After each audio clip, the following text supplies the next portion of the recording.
be able to hear us, but they can't see us yet. So Mickey, please put on some clothes. We're getting ready to start. Never! Vikings in the nude! Wait, you guys are wearing pants? No. Uh-oh. Fantastic. He said clothes. He said nothing about pants. Yeah, I could just put on a scarf and a hat. All right, here we Totally go. good. Hey, everybody can see us now. We're live. So yeah, I'm here with Team Spicy. We're running our official Session 1 of Cyberpunk RED using the official Cyberpunk RED rules given to us by our Talsorian Games. We're very excited. So anybody watching, if you're wondering why some of the rules seem new or something is being played a little different, it's because we're using an advanced copy of the full, complete RED rules book. Anything that is slightly missing or needing to be expanded on, we might drop a little homebrew or something. If we do, I'll mention that. So anybody watching, you know what's coming from official RED rules and what we're just doing to fit in. But yeah, in case you missed Session 0, we have Heather playing Eddie, our rocker boy. We have Alex playing Valentine, our corp, our exec. And then we have Mickey playing Viking, our solo. What's up? So yeah, if you just, before we get started, everybody just give maybe a brief breakdown of your character for those that missed Session 0 while I open up the chat here. Eddie, do you want to start it off? Yeah, so Eddie is the rocker boy, as Rob said. He is very anti-corp and anti-establishment, very much like a crusty punk, but the thing that he doesn't like a lot of people to know is he actually came from a corp family. So that's sort of his whole spiel. He's kind of a brat. Hell yeah. All right, cool. Valentine, you want to tell us about your exec? Well, Valentine is from Texas. He was born and raised there. His parents vanished under mysterious circumstances, and the corporation he works for took him in, fostered him, got him a good education, hired him. It's been a pretty good life for him, better than most people in the Night City dark future. But he's had his share of trouble. He's had 3 lovers in the past 3 years, and every one of them was taken away tragically. One was killed in a fight, one was kidnapped, and one was exiled.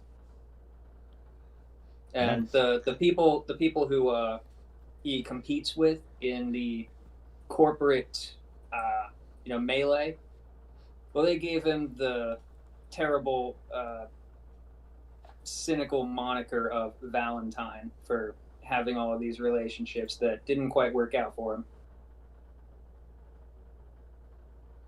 Nice. Yeah, it sounds very cyberpunk, all those relationships. But yeah, Viking. Let's hear about Viking. So, Viking is a first generation born to a couple that were brought over from Sweden. There we go. And he was they were his parents. They were corpse. He grew up on a floating island city, and about age 13 or 14, his family was actually betrayed and left penniless by the corporation they worked for, and exiled to what was then the shell of Night City.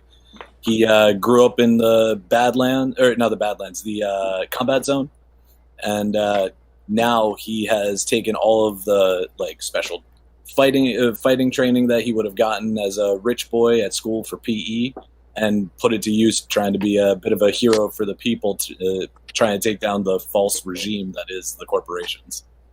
Yeah, I love it. Yeah, he's very much like Eddie, very anti-corp and establishment style shit. But it sounds like Viking is a bit of a good guy, badass, if you will, or whatever, in the sense that he kind of, where he's staying at, he helps kind of take care of the building or protect at least the locals in the building, right? You're absolutely right. He looks out for everyone that's on his block, and in his spare time, he goes over to the corporate zone to try and scope out which corps are going to be easy pickings to take off. So he's the block captain. He's Black Cat and Batman. Nice. All right, cool. Yeah, I'm opening up a Night City map here on roll 20. It's a little, I don't know, it's a little ahead of its time, if you will. It's kind of pulled from 2077 and things that we've kind of seen online and been fucking with, and that Dark Horse Cyberpunk World book, art book or whatever that came out. But it's the closest thing we have to kind of what Night City, the rebuild, was looking like during Red. This is obviously a little ahead. Some of this might not be exact, but it at least is way different than it looked in 2020, as you can see. So everything's kind of different. But yeah, you guys are in the thick of Red. And like I said, it's pretty nasty. It's definitely more grimy than the Night City from the past. It's, you know, post-nuclear fallout. It's just finally been clearing up enough that, you know, reconstruction has been happening. The city's been building back. There's more corporations coming in. There's neocorps. There's, you know, new gangs coming up. There's all kinds of shit going on because it's just a complete rebirth of Night City. And in that is still, you know, red skies. There's, you know, a few times a week it'll be raining nasty toxic rains and stuff. Before you go into most establishments, there's a wash-off station or something that rinses off anything toxic.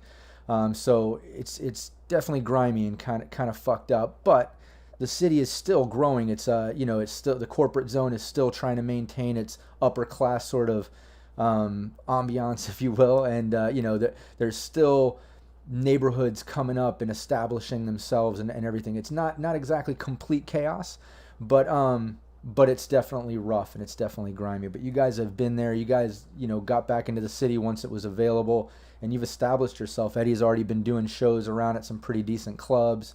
Valentine's been working at the Night City branch of Continental Brands. So you're working at the branch here, kind of helping that get going. You're also kind of do some of the off the book missions for the company, which is pretty cool.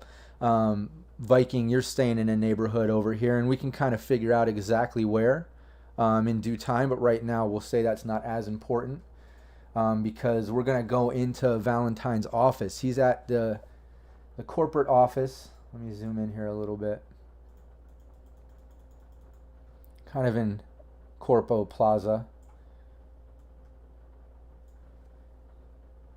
And we'll figure out exactly where your business is when it matters to map use and stuff. But for now, you're in the corporate plaza. You're in your office, and your number goes off, and it's you know, the direct video chat line from Olivia Forsyth herself. You know, she runs the company, and she's busy as fuck. She has lots of assistants, and you do have a supervisor you answer to for normal jobs and tasks. But usually when she hits you up direct, it's one of those types of missions or deals, you know what I mean? Got it. Yeah, I got it. All right, cool. And here, I'll just put her image up right there. She just gave you a call. Oh boy. All right, so I guess I get an alert on my internal agent and it pops up in my smart glasses. Yeah. So she pops up. She's like, "Hey, sweetie, we have a drop-off you need to handle. It's for the good of the corp. Bobby should be dropping off details." She looks at her watch. She's like, "About now." There's a knock at your door. All right, get up, answer it. Yeah, it's Bobby, just a young corp man. He's younger than you. He's kind of climbing his way up. He's one of many Olivia's assistants. He hands you a file and leaves. I tell him he's late. Yeah, Don't let it happen again. He just looks back kind of nervous and walks away. So she's like, "I'm sure you'll handle this with discretion." Yeah, sure, miss. I could sit still for this one. All right. Be careful. Be tactful. Thanks, sweetie. She hangs up.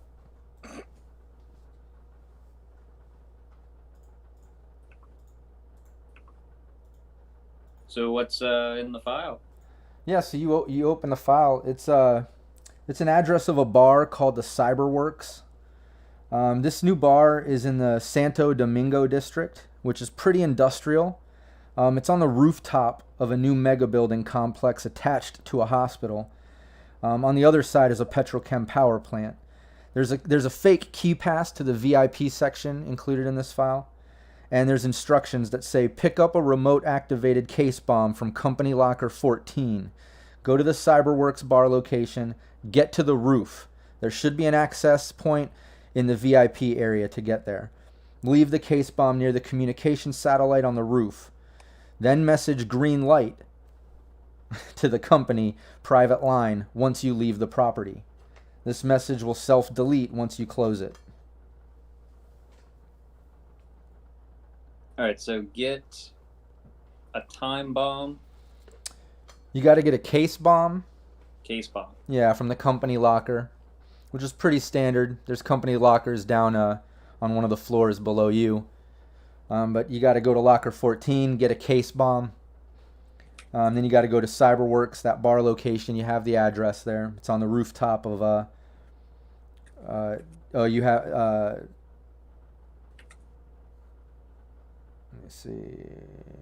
Yeah, it's in Santo Domingo district. It's on the rooftop of a new mega building complex, so like an big apartment building. It's attached to a hospital, so there's probably some type of attachment, whether inner building or a walkway or something. It's connected to a hospital, and on the other side is a petrochem power plant. But yeah, you got to go get this case bomb. Then you got to go to the place, try to get to the roof. Apparently there's access in the VIP area. You have a VIP card that can get you and your party in there. And then leave the case bomb near the communication satellite on the roof. And then after you leave it there, you're supposed to message green light to the company private line, which you have in your agent, once you leave the property.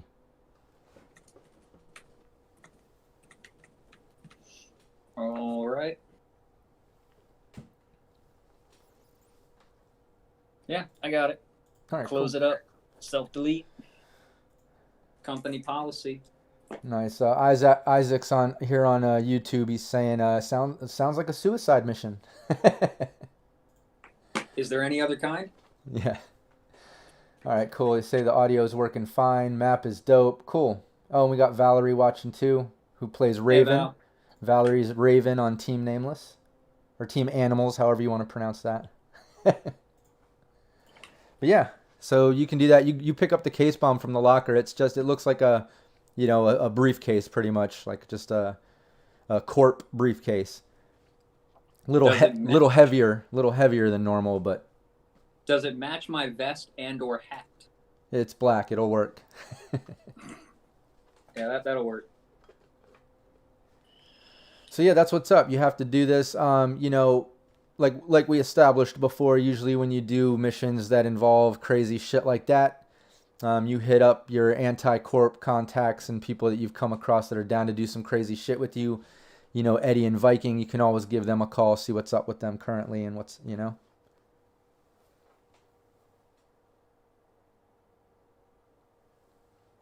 Oop, I think we lost Yeah, the video's shifted there a second. Hey, okay. You're back. Oh. Uh-oh. Hey. Oh, what's going on with that? It's giving me a hard time. Yeah, I think the really bad heat wave here, the bad heat wave in California and the rolling blackouts and everything haven't been helping the internet connection. I had a interview for the podcast with Jay Gray from our Talsorian plan last Saturday, and it was just fucking up right the moment we started. So I was like, man, let's just wait till next weekend. Let's get through this heat wave and the blackouts and all this shit when it'll be smoother. But yeah, just so anybody watching or whatever, if we do lose a player, we might pause for just a second, allow them to get back in. But yeah, you got the case. Like I said, usually you call them up if you need their help or whatever. Or you can try to go do this shit solo. I don't know. What do you want to do? You just make them watch for the rest of the game? Ha! Yeah. Is this the sort of bar, you said it's sort of like not in the best area. Is this the sort of bar that we would like frequent? I was hoping so.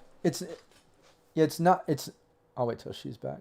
Yeah, it's not necessary. It's just my camera keeps going in and out. My voice is still around. I can still hear you guys. Okay, cool. Then I'll just keep talking if it does go out like that.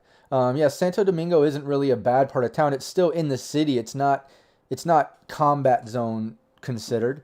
There's an apartment complex. There's a hospital there. There's a petrochem power plant next door. This is a decent bar on the roof of an apartment building. Obviously, these apartment buildings are, cost effective for the locals, but it's not like a shanty town apartment building by any means. It's all under construction. It's kind of an industrial area.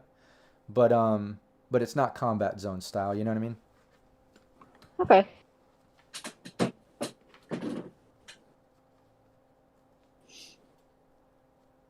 So I get in touch with Eddie and Viking. Yeah, you can Where give them are a call. they? You can give them a group call. Yeah. Ring, ring. City morgue, you kill him, we chill him.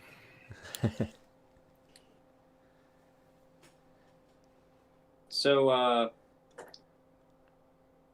got a job, big one, straight from the top.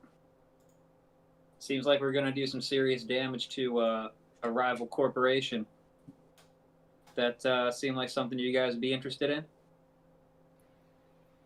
I mean, yeah, if we're taking down a corporate hangout, then yeah, I'm in.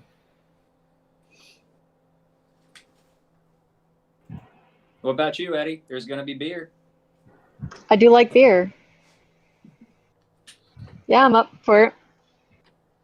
And as always, just so you know, Valentine, usually when you do these gigs, you know, it doesn't discuss pay. You know, and when you do these company gigs, you usually do it once it's complete. You'll get a transfer of funds. You know what I mean? So if you need to pay teammates and shit like that. Yeah, and I always pay him fair because I don't need any more people stabbing me in the back. Right. He knows how to deal with us. Good. All right, cool. So Everyone's down to work with you. What's the plan? we'll meet up in Santo Domingo. We're going to a bar called Cyberworks, and I'll get us on the list. Should be a breeze getting in and up to the roof. Leave it to a corp to find their way into any shithole, huh? I was gonna say, get us on the list like I can't get on a list.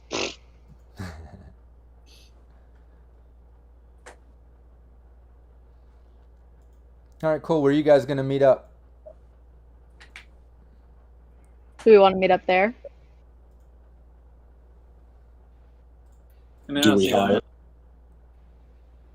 All right. Yeah, I guess I'll meet you guys at the corner of the block.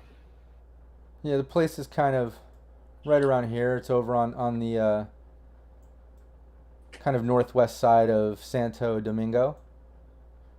Right on the edge of the water, right next to the bridge that kind of heads back into the center of the city center. Right on. What's that blue marker that looks like a dumbbell? Is that just a marker for a bridge? Oh, that's a hospital. Yeah. Cool. So we can just say that's a hospital or something. The one that's connected to the building. And remember, this map isn't perfect. We're just trying to use it so we have something for Night City, you know. But yeah, that's where it's at. You guys can meet up over there. You know, from where you guys are at, it would probably take each one of you, if you don't have your own vehicle, you know, maybe just like 20 euro bucks to get over there. Right on. So at corporate teamwork level, what are we at? 4? Yeah, you're at 4. Yeah, so I get one team person. Yep. So I was trying to decide between a net runner and a driver. I'm gonna get both, like as soon as I level up. But Net runner. Yeah, either a net. Is this a permanent pick, or do you get to change them out? if I change them out, it's bad, but I can change them out. Then yeah, I'd vote Netrunner as well. If you need a driver, I actually took points in it this time. Yeah, cool. I was figuring I'd go for Netrunner first, but it will be nice to have a personal driver. And do you have? Does anybody have money left? Because I know money was tight to get started. Does anybody not have 20 for the cab ride to get over there? No, I have at least that. Okay. I have 40 euro bucks. Okay, so everyone, it's 20 to get there, and then I'll grab you a net runner here as far as your team player. What's his name? Well, I was gonna let you do that. I don't get to pick, really. Okay.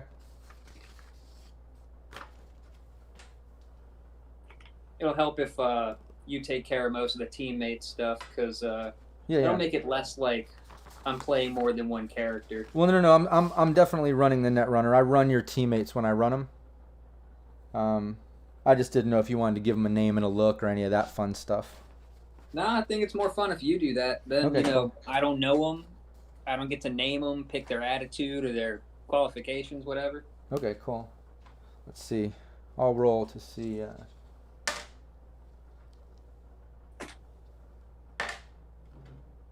right, cool. And if anybody has tuned in to any of our previous episodes, you'll notice I have a much different look. I literally just got my hair cut, so I'm going to be like scratching behind my ears and stuff. I haven't showered since the haircut yet. Yeah, and no facial hair. So anybody watching, yes, Alex is still playing Valentine. This is still Alex. We didn't replace him.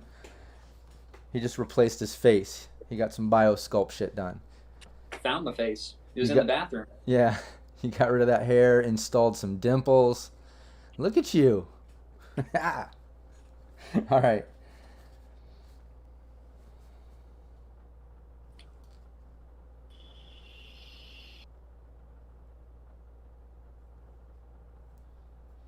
All right, cool. Yeah, the Netrunner comes up. It's a dude. He's kind of dressed real kind of sloppy and eccentric, I guess. Like he has kind of long hair and he's kind of wild looking, if you know. But he's very calm and collective and confident. He's not acting like his appearance. You know, he's definitely a computer guy, so he's maybe a little wild looking or messy. But he's pretty confident. He's like, "Yeah, you needed a Netrunner? I'm here. What's up?" When was the last time you saw the sun, boy? No, geez, I mean that's been a long time. Hold on, let me just check his loyalty here because we got to keep track of that too. Oh, I think you rolled for it. It's like 1d6 I just did. plus Yeah. something. Yeah, it's 1d6 plus 1. Right. But yeah, I've got his loyalty down. We're good to go. Just so you know, I mean, he just seems like he's right down the middle. Doesn't seem to dislike or like you, but he's just like, you know. Yeah, I haven't been in the sun a long time, man. Just been working. But what's the deal today? What's the mission? What are we doing? Definitely down to work. Today, I need you to get into Cyberworks' itinerary, whatever kind of entertainment they have, who they're hosting, who's on like a VIP list, who we can expect to see there. Okay. He just kind of hops on his agent first and foremost. I take it is everybody taking a cab on the way over there? Are you guys heading over there? It's in the evening right now, just so you know. It's kind of towards the end of the day of your work day. Are you going over this on the cab ride there, or Valentine? Are you doing all this before heading out, or what's the plan? Oh, sorry, that's me. New characters, session Yeah. 1. Here we go. I'll let them know that I'm gonna have everything prepared and laid out. Be prepared for the worst, but this should be a breeze. We're not gonna have any problems. I don't see any problems popping up at all tonight. Yeah, and he looks on his phone. And by the way, like his name is Cody.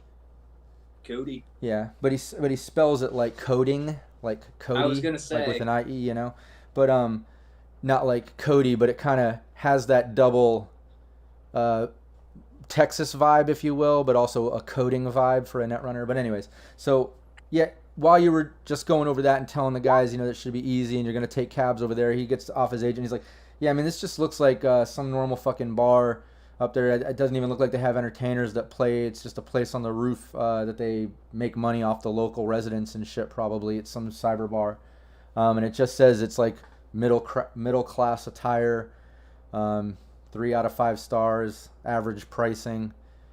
I don't know. It just seems like a normal bar. What, do you just Alright. Yelp it? Yeah, he just looked online. He looked up the Cyberworks. Yeah, yuppie yelping. hey, look, I couldn't do that myself. All right, that is what the help is for. But But he's like, yeah, but if we can get closer, I can try to see if there's a system I can jack into and see if I can get any more info or things. I don't know. He's like, all right, yeah, we'll bring you along. Could you do it from the car, or do you have to be in the building? no, I mean, this is a rooftop bar. Yeah. It's listed. I don't know how big the building is. I didn't really look all that shit up, but I need to be within like 6 meters of the system to hack in and shit. All right. I'll I don't want to bring this guy with me. Yeah, we'll have to just wing it without you. I really don't want to bring him into combat. What if we run into something? Yeah, it's fine. Yeah, it's just come a on. rooftop bar. It's just a rooftop bar, all right? We're not gonna... Ugh. Yeah, and it was just a warehouse with an underground laboratory with a giant robot. Hey, that was... You're gonna have to rip off the Band-Aid and get some of your goons in the mix at some point, bruh. All right, he can come as, my assistant. All right. He My definitely... gopher and all that. He definitely seems eager to work. Like I said, he's very much like you and a lot of the people that work there. Like, he's down to do whatever the fuck for the corp. So he's just like, yeah, man, let's go. I'm down to help. He's not going to be so eager with an extra pound of lead in him. Probably not. But is it possible for my Netrunner guy to kind of arrange a booking for Eddie? Because if at all possible, I'd like it to at least appear as long as possible that our two, my two teammates are not actually with me. If I don't have to enter with them, that would be best. That's better for our image too. Yeah. Okay. Yeah, he can try. He's like, yeah, I can try to book him. Let me just see. And he's like looking at his agent again. He's like, there's really no booking contact. It's not really like a performance place, but email that fucker. Let me see. Let me hit up management. For? Yeah, he starts like typing out a contact to management. He's like, yeah, I sent it in. He's like, I don't know, maybe we could talk to somebody there or something about it. I don't know. He's like, but I sent in the email. We'll see if they get back to us. Or I'll just bring my trusty stage cup, and I'll just start playing. All right, good work, Cody. I only ask that you do your best. Let's get in the car. All right. So yeah, everybody's taking the taxi over there. Yeah, you're over to the Cyberworks. So when the cab drops you off, it's like I described, a slightly industrial area. It's getting kind of nighttime. It's definitely, kind of dirty on the ground. Once you cross over the bridge, it's a little different than city center and Corp Zone. But it's still, very civilized in the sense that there are shops around. There's a big hospital right the fuck there. There's a walkway going across to this mega complex that looks like it's maybe about 40 or 50 stories tall. A pretty big apartment complex. You obviously can't see what's on the roof from here, but there's access into the building. On the other side, like I said, is a petrochem power plant. Across the street from everything is kind of like the harbor, the water that goes around the city center, a bunch of bridges and stuff, some small dock work and for shipments and stuff, but that's about what's in the area. Okay, cool. And did you tell us what the mission is exactly, or just that we're taking down a rival corp of yours? Just that we're taking down a rival corp. All right. Okay, so we get in, we just start smashing faces. That's funny, yeah. And Doran on YouTube, which I believe is Eric, who plays Coupler on Team Normal or Team Nameless. He just said cannon fodder Cody. So I guess he's acting like Cody's your meat shield. Uh-huh. Hopefully it won't come to that. We'll see. Poor Cody. But if you guys see any corporate types, you are absolutely cleared to smash face. Put the spurs to them, as we say in Texas. Yeah, and what does everybody have on them, and how are they carrying their armor and weapons and shit like that? So I carry a heavy pistol, like true heavy pistol, and I carry my Digi-Axe. It's a future axe, and armor-wise, I have a light armor jack, both on my body and my head, and it's a jacket. Okay. What about Eddie? He wouldn't change any of his standard gear because, that's like his image. He's got like his he's got his light armor jack, but he's totally jacked it up and put a bunch of patches and all that kind of shit, spikes and all that shit. So like that's sort of like his image. So he's just up with that, and then he's got his guitar and his pocket amp, of course. And I guess he'll take his spiked bat. Okay. Yeah, in this area, in Valentine, what do you have? I've got a combat knife, which I imagine is a Bowie knife. Basically, a blade as wide and long as your foot. And a heavy pistol, which I like to think is a revolver. Okay. Okay, yeah, you can keep all that pretty concealed. The big axe and the baseball bat obviously can't be as concealed. But this area isn't, corporate center. It's not as strict. There are people walking around with some flak vest armor and weapons here and there. Like, people have to come and go from where they live and shit. And this is an apartment building, and it's not, like I said, corporate center. But yeah, you should be okay at least with that for right now. But yeah, you're out front. You guys are all gathered up. There's some people walking around. You're in front of the apartment complex. What do you guys want to do? So we've all grouped up and we met up now. Is that the idea? Yeah, taxis have dropped you all off. Just it costs 20. Make sure you deduct that. But yeah, you're all met up out front. I mean, I look at Valentine here. I'm like, all right, you're the one with the plan. Where are we going? Or just set us loose, because I mean, we could do some rad shit on our own. Well, supposedly you guys should be able to meet with the manager or owner of this place and play a show, perform a little bit, distract everybody, maybe start a fight or two while I get to the roof and get to work. The roof of this building? Guys, I'm Cody, by the way. Just so you know, I sent in that message. They haven't got back to me, but I'm trying to book you. I at least did that. Maybe we can go up there and talk to somebody. I appreciate the effort, Cody. Yep. I mean, hey, good on you, kid. So wait, we're going to a rooftop bar, and you're trying to get to the rooftop of the same building? That's right. Straight to the top. He wants a distraction. Right. Okay, so he's going to hop the fence of the balcony area and just go over to the nondescript area. We'll see when we get up there. Yeah, and what the notes said, Valentine, just so you do remember, it says that you go to the bar and you get to the roof, which there should be access to the roof from the VIP area of the bar. Right. Does that VIP include a +1? Yeah, your party. Whoever you're with. All right.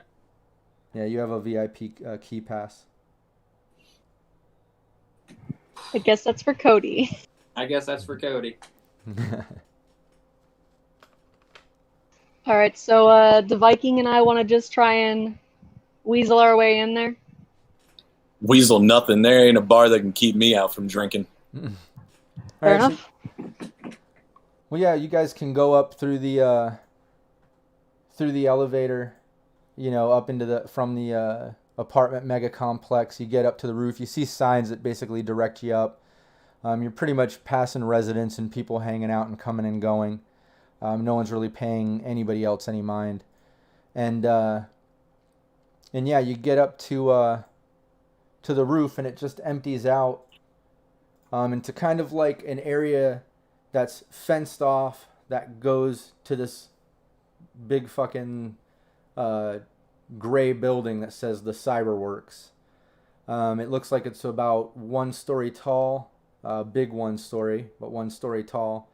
And from beyond the fence that's kind of going from the elevator to this side of the roof, beyond that is just the regular roof to the mega complex, like AC units and emergency landing pad and bullshit like that. So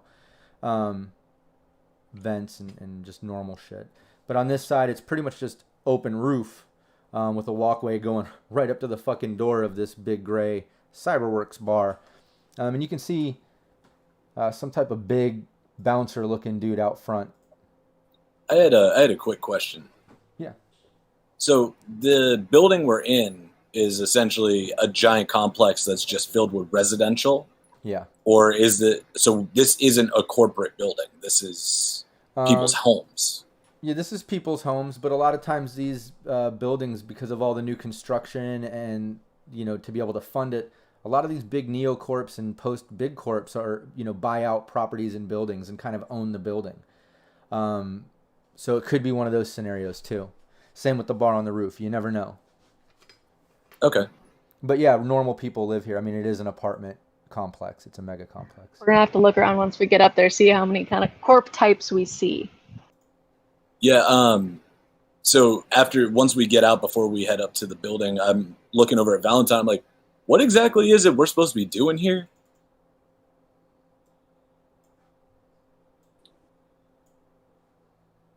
Well, you see, there's a communication satellite on the rooftop that I've been instructed to disable. So is this like a private satellite, or is this all these people's hookup? Oops. I doubt the Queen of Kibble would be much interested in canceling anyone's subscription to Netflix in this residence. All right. I was gonna say, man, we came up here for some corpse smashing. Like, these seem like normal people. So far. I guess we'll have to have a look around. The corporations, they like to hide behind the normal folks. Yeah, why don't you You give ain't me wrong there. Give me a perception roll. All of us Who? are just Viking? Everybody, you guys are walking up to the bar. Give me a perception roll.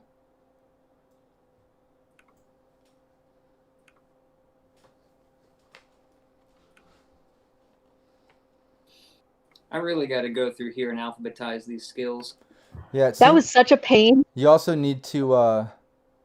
It says entered Zen on your name, on your display name. I think that needs to be changed back to Valentine. Ooh, that was a did bad change roll. it. So yeah, it looks like Eddie and Valentine and Cody were kind of talking, but Viking, you noticed as you're walking up, aside from the big bouncer that's by the front door, which if you look at the map, you can see him there on the bottom right. He's out by the front door. Aside from that, right above that to the left, kind of where you see that sign that says Cyberworks, up on the roof, there's like a slight overhang or whatever, almost like a perch. And you saw a security guard kind of like walk over and like look around and look down and then walk back. So there's some type of security guy you saw up on the roof.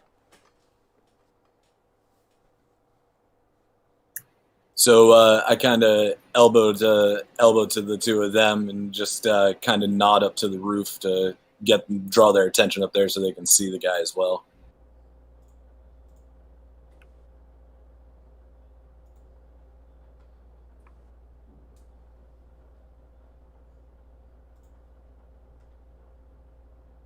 Cool. That's unfortunate. So yeah, you all noticed that. So you're standing there. The bouncer at the door just kind of like looks over to you guys and he's just like, "You guys coming in?" You guys have been standing there for a minute now. You letting us in? We're open. Okay. Cool, man. Time to drink. All right, I'll show him my VIP pass and ask him where the best seat is.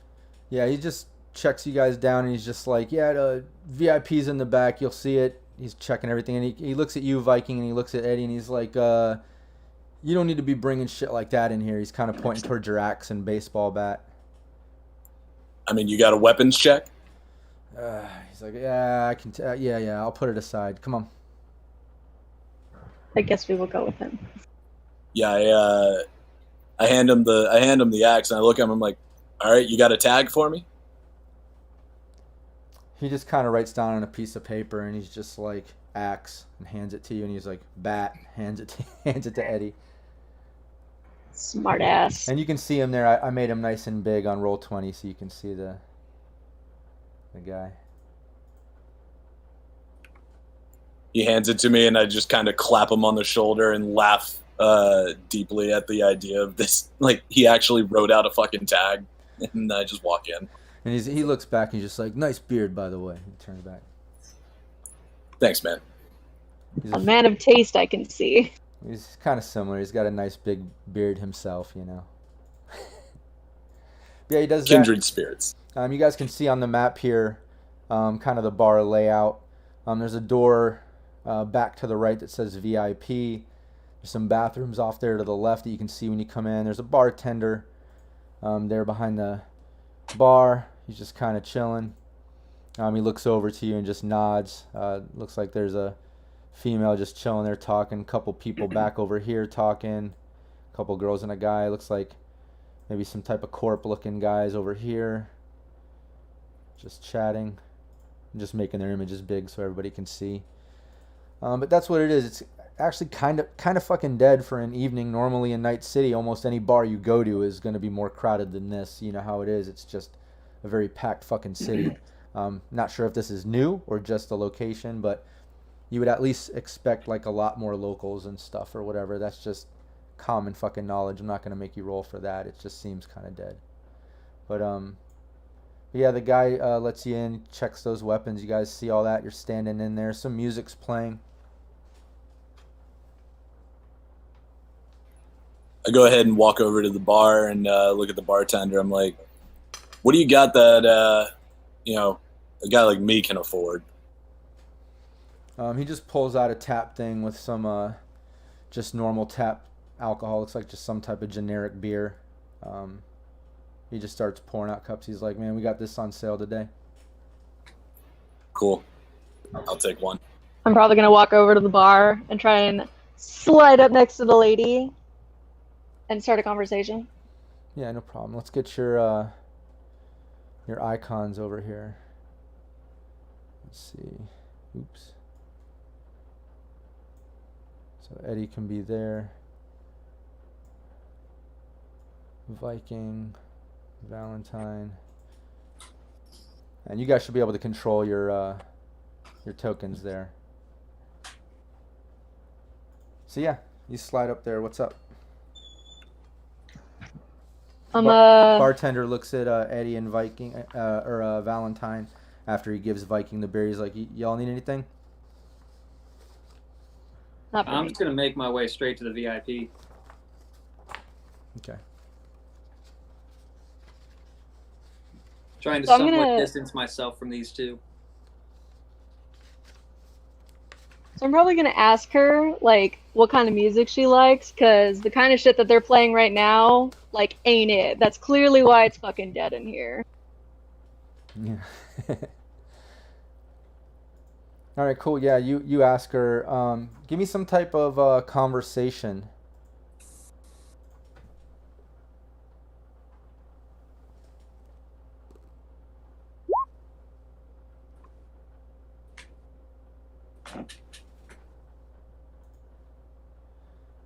Okay, yeah, she kind of turns over and she's just like, usually not shit like this, but yeah, it's kind of dead. It sucks in here. Yeah, no shit, the atmosphere is shit. She turns back and has more of her drink. Alright, you know what? Fuck this. I'm gonna jump up on the bar. I'm gonna, like, turn on my pocket amp. I'm gonna pull out my guitar. I'm just gonna start playing. What are you doing, Viking? The moment Eddie jumps up on that bar, I stand up and I'm like, all right, it's time for some real music. And Valentine? Just heading straight for the VIP with Cody. Okay. Yeah, and let me put an image for Cody out there at least. Let me see if I have something at least. Didn't really prepare. Let's see, any of those. Well, we'll say he's right with you unless otherwise. But yeah, you go there. It's a VIP door. It just says VIP. It looks like there's a, it just like pushes open.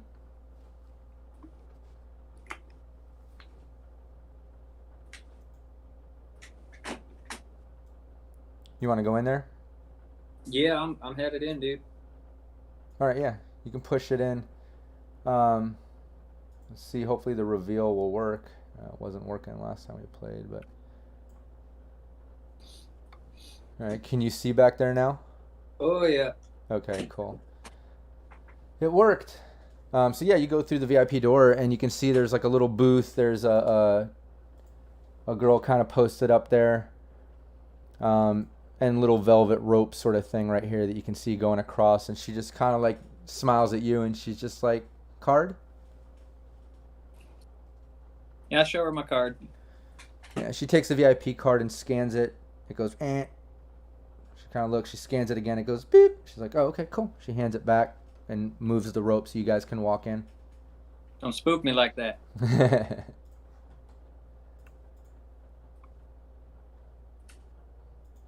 All right, so yeah, you get into the VIP area. She lets you in. You and Cody walk through. Back to Eddie. Eddie's hops up on the bar. The second you do that, the bartender's like, whoa, whoa, whoa, hey, what the fuck you doing? It's fine. It's fine. It's fine. Clearly, you don't know who I am. Like, I'm here to save your night, man. Maybe you'll actually get some more people in here, and you'll actually get a few tips. Why don't you give me your charismatic impact roll, and let's see if it can work on this guy here.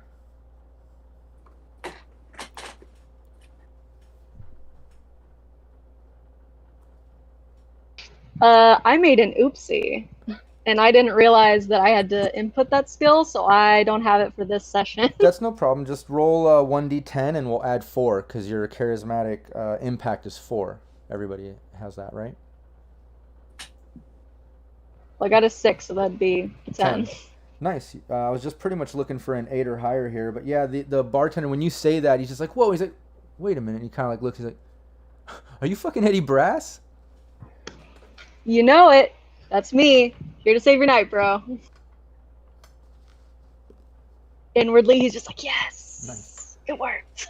Recognition. Yeah, so he does that. The girl sitting next to you kind of like looks over too, and she's just like, yeah, I thought you kind of looked familiar. She recognizes you as well. That roll with the 10 hits that kind of small group sort of window or whatever. So yeah, she kind of recognizes you as well. But yeah, you're up on the bar. He's no longer stopping you. All right, I'll just crank up my amp and start going then. All right, cool. Give me you have a performance or something to that effect? I have a play instrument. Give me that. I couldn't remember what the skill was for that, but yeah, give me the play instrument. Okay, cool. Yeah, you're rocking. You can you're playing what, your greatest hits and dancing around the bar and shit, or what are you doing? Oh yeah, definitely like walking around the bar, putting on a whole show, like throwing out the finger guns, doing that whole shit. All right, cool. Yeah, it's kind of dead, so there's a slight comical aspect to that, but you do have 2 fans there. It appears the bartender really digs you. That girl at least recognizes you. So yeah, they're digging it. Couple of the other people around the bar that are sit there, especially those kind of corpy dudes in the front, they're just kind of like shaking their head like, what the fuck? And now they're like leaning into each other, kind of speaking louder, like maybe they're a little annoyed at the music being kind of loud. And it is kind of like a mesh of the music because the bar music is still kind of going on too. But yeah, all the other people are looking. What are you doing, Viking? I look at the bartender. I'm like, why do you still have that shit playing, man? My boy's playing right now. Free show for you guys. Turn that shit off. He's like, oh, fuck, that's a great idea. He like runs over the side and you hear him like kind of click some shit and the music stops. Now you can definitely hear Eddie much better. The other people still aren't really into it, whether they recognize him or dig it or not. But the bartender and the chick, they seem to be enjoying it. So he's kind of like bobbing his head and looking and stuff. Valentine, what are you doing? I suppose I will attempt to seat myself with these individuals and ingratiate myself to them. Okay, cool. Yeah, you go over and sit down, and it looks like there's some corp-looking dude, some big fucking mafioso corp-looking guy here. He has some type of like very cybered out AI sort of assistant robot sort of thing with him. Is that the person seated next to him? Yeah. And then Oh. I'm making them bigger on here. I don't know if you can see. And then some Asian lady across the seat from them, but they were all talking. When you come on in and sit down, they were like laughing and socializing. Didn't look like too much of serious. But yeah, you sit in. They're just like, oh, hey, another VIP here. What's up? How you doing? Oh, I'm fantastic. Shiny as a Neo Texas nickel. Yeah, and then If that ain't a fact, then God's an AV4. yeah, the girl kind of like looks over at the other corp guy and looks back at you and goes, I can tell you're not from around here, are you? No, sure as shooting, I am a transplant. Recently acquired by one Miss the Kibble Queen. You might have heard of her. Oh, okay, yeah. I know about her. She's got those Trying to play up my position for this corporate type. Yeah, she's like, oh, she's got those chains of stores and food supply stuff or something, right? They're with Petrochem or something. The other big guy that's across the way, he just kind of like looks and goes, yeah. He's a little too big to be talking about the quick Kibble Queen. He's all above that. All right. He kind of just like leans in. He's just like, no. I just don't like that company. Nothing against you. And he sits back down. Oh yeah, well that's mighty kind of you. Appreciate that. Hey, Tell nothing, you what nothing what personal. are you drinking? What are you drinking, friend? Whiskey on the rocks. Oh, a man after my own heart. Yeah, right then the bartender steps out through one of the back kind of half doors or whatever these are back here, swings it open and leans back, and he kind of points at you and at Cody, and he's like, you guys need a drink? And he points to the others, any freshen up? And the other ones just go, no, we're good. He looks back at you. Trying to think of how many shots I need to order. For me, 2 shots of 12-year-old whiskey, neat. All right, you got it. Neat means without ice for anyone who doesn't know. Yeah. He goes back to the bar, making the drinks. So yeah, we're back over to Eddie. You're still performing. The bartender is making a drink. You see him off to the side making a drink, bobbing his head while you're playing. Maybe I'll change up the music a little bit to see if I can get a few more people interested. All right. Yeah, you can do that. Do you want any rolls or? Yeah, 1 second. I'm just doing a little homebrew just for people watching if they're wondering why I'm rolling right now. I'm not doing any type of contested roll to what our rocker boy wants to do here with just a little more charismatic impact. But I'm just kind of setting a positive negative on a roll to see what kind of mood some of the other people are in. And that allows me to give like a possible negative or bonus mod to whatever charismatic impact roll that our rocker is about to do, just to see if she can influence the group. But let me just do that. Right on. Sounds good. Okay, cool. Yeah, give me your charismatic impact roll. Let's just see if you can kind of change up the style and appeal to a bigger group. It's going to be a harder DV though, because this is a bigger group. But it's just, I think it's just a 1, 2, 3, 4. Yeah, it's just over that 6 mark, so you're going to have to hit a 12 or higher. Nice. Remember, it's a +4 to that 8, so that is a 12. And just so you know, people were in a positive mood when I rolled, so I was going to give you a bonus to that, but you hit it anyways. So yeah, you change up the style. Maybe we'll say you, instead of being so rocked out and intense like you were at first for the fans that recognized you initially, now you kind of play your ballad or whatever, your sing-along, you know? And the rest of the people in the bar kind of like take notice. Maybe they're impressed that you're not just a one-show pony with one style or something, but you kind of change it up a little, and they're all kind of like bobbing their head now, and they seem to be like going back into their conversation and drinks, but they're kind of enjoying it. Sweet.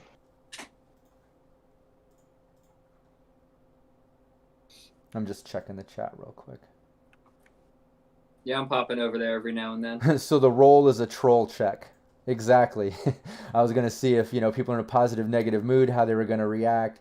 I was going to give that mod to what our rocker boy rolled, but every Hey, rose. if they start throwing bottles, that just like amps me up. That's like my jam. Okay, yeah, I know. Yeah, you would just start a mosh pit, but no, Raven did say sing it, so now you've got to sing "Every Rose Has Its Thorn" or some type of classic ballad like they're asking for in the chat. Nice try. What would Eddie do? Hell no. All right. So yeah, people are enjoying it. Viking, what are you doing? So I'm kind of digging this, but I'm eyeballing those corpses over in the corner there, and I want to just see how they're moving and if they decide to try and talk over my boy's music. Okay. Yeah, give me. Do you have any type of? You have human perception or just regular perception? I do have human perception, but I also have regular perception. Give me that. You're like my hype man. Yeah. Oh wow. Absolutely not. I don't notice shit. Yeah, you can't. You don't really read anything other than what you already know, which is they seem to generally like the change in style that Eddie just did in the new song that he's playing. But you don't notice anything beyond that. But yeah, back to Valentine. The bartender pops back through. He's got the shots. He walks over and hands them to you. Here you go, sir. And I'll just keep doing a tab. He's kind of doing a tab for everybody, it seems. Yeah, exactly. I'm gonna ask the bartender what all the ruckus is. When the door swings open, I can hear Eddie playing. Oh, okay. He's like, oh no, dude. You ever heard of Eddie Brass? Can't say I have. Dude, he's this punk rock dude, but he can actually sing and shit too. So like he can do intense stuff, chill stuff. Like you should come check him out, man. He's actually performing on my bar, dude. It's kind of crazy. I'm gonna look at the other corp guy to kind of get a read on how he feels about punk music. Yeah. Maybe he's a fan. Maybe he's got some of Entered Zen's albums. Give me a human perception or something. Do you have something to? Oh yeah, bud. I got that. Good. Yeah, give me human perception. Woo! And just for homebrew reasons, again, I'm doing just for general NPCs setting their mood or attitude. I'm just doing a positive or negative roll, just to kind of see what kind of mood they're in. Okay, yeah. With that, you notice he just, when all that's being said, he doesn't seem to recognize the name Eddie Brass, but when he hears the music and the guy was hyping up, oh, he's on my bar, he just like kind of shakes his head like and rolls his eyes, like probably not his style. All right, fair enough. He's a corp. What do you expect? They got no taste. Yeah, that's true. Some corps like to get rowdy. That is true. Maybe they do. Maybe. I bet Kibble Queen's a freak. He's a Meat Men fan. That's what somebody in the chat said. But yeah, so that's what's up. The bartender, hands you the shots, goes back. And just for Eddie and Viking's sake, yeah, he just kind of goes back over, just enjoying the live performance that just kind of popped up on his bar. So he's doing that. What's up, Valentine? You got those shots? Well, I'll ask the corporate guy what kind of music he enjoys, and then I'll down one of the shots while he's telling me. Okay. Yeah, no, he's just like I pretty much just keep it electronic, man. I like DJs and stuff like that. I usually don't like stuff like that. And by the way, I should add, when you came in, it was no hidden secret or anything like that. Back over here, if you're looking at the map and you can kind of see... Are you looking at the map, Valentine? Yeah, I am. Yeah, over here, that's not really just a pile of boxes and shit right there, or random icons that are on the map. Over here is actually a stairwell. You can see like a door it says stairwell. And then right next to it is elevator. It says service elevator. And obviously this building is on the roof of the thing. Who knows, it might go down, I don't know, but there's no other levels. It probably goes to the roof. But you were told that in the VIP area there would be roof access somewhere. Just so you know. But it's not a secret. It's not like prohibited. No, it's just right there. There's a door that says service elevator, and the stairs right next to it. So yeah, they're just there. Well, then I guess that is my next destination. Just gonna give it a few minutes, take this other shot, and not be suspicious about it. Yeah, make some small talk about the the stock market and what I read in the Forbes. they don't have Let me ask you this: newspapers. do you have the skill, the stock market, or what is it, business, or? I think there was that, right? Yeah, there's business. Also got accounting for some reason.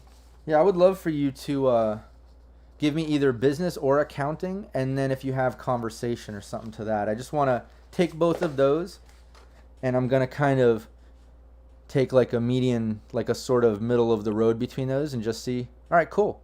Now you're able to talk shop with this dude, like whatever you say, it sounds like you know what the fuck you're talking about when you're talking about business and all this. We'll also say, being an exec, that you can handle your liquor at least. I'm not going to make you roll some type of resist drugs for alcohol or catching a buzz on it unless you surpass, we'll say, like a handful of shots, because most execs, they're out boozing and networking and shit, Oh yeah, right on. Let me ask you, would that handful of shots turn into a couple of handfuls if I had toxin inhibitors? I'd have to. What's the exact? Here, let me look at the exact effect of it is, Yeah. I Give me the think, effect. a +2 bonus, I think, to resist drugs. I think. Okay. Yeah. No. Then I would just give you that bonus after you pass that initial handful. So like you can Yeah.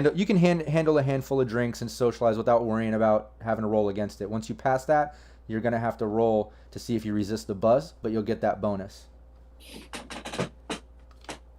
Cool. But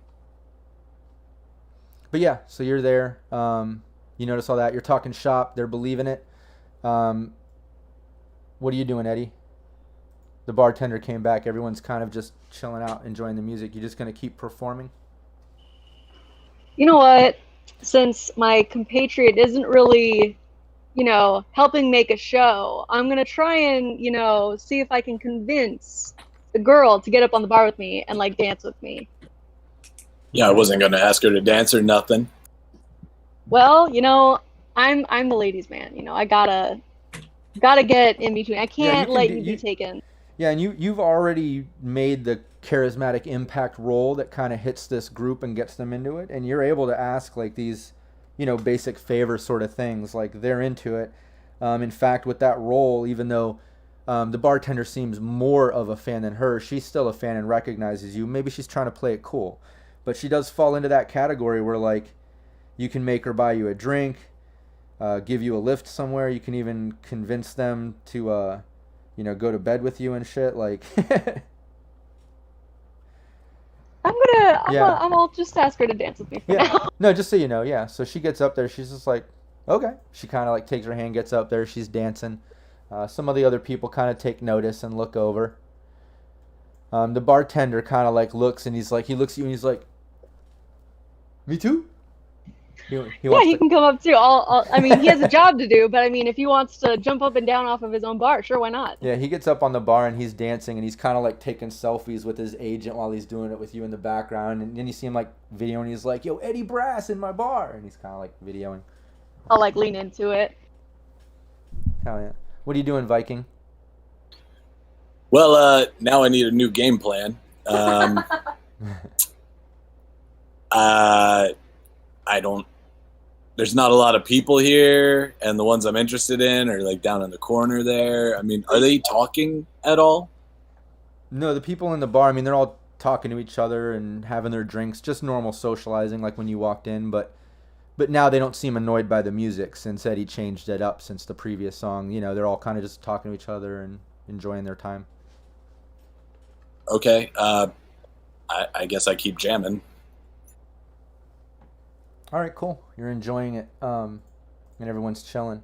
Viking or Valentine, you're back there with Cody. What's up?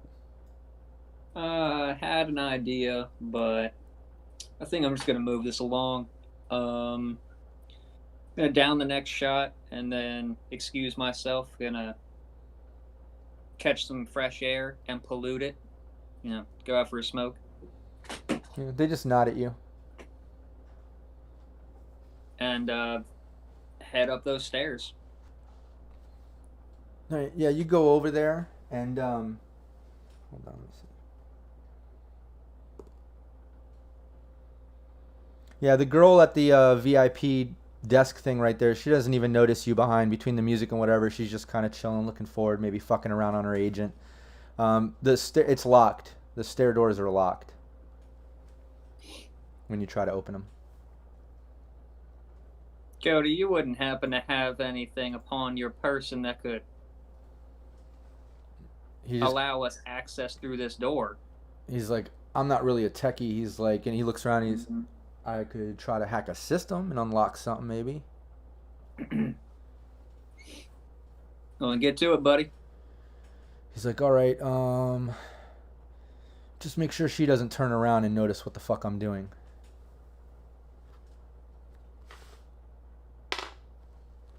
All right. Yeah, and he tells you, he's like, yeah, man, there's an access point right over there behind the bar. And let me see, 1, 2, 3, 4. So yeah, he kind of walks over right over here and sits back down. So he's close enough to the access point, which seems to be coming from the bar area over here. And keep in mind, you can't really access through walls, but he can get it because this door, remember, those are half height doors. They're like those old Western swing opens, like, you know. So he's able to kind of sit right here and access through that area, but he looks at you, you know, like he's getting ready to do it. The other people that are sitting over here, they just kind of like look back over and nod at him. He just like nods, and then he kind of like goes like this. It seems like he doesn't need virtuality goggles. He's got the implant eyes, so he's able to kind of do it at least without being noticed as easy, you know. So Right yeah, on. let me just do a couple net running rolls for the access and like see what he can tell you.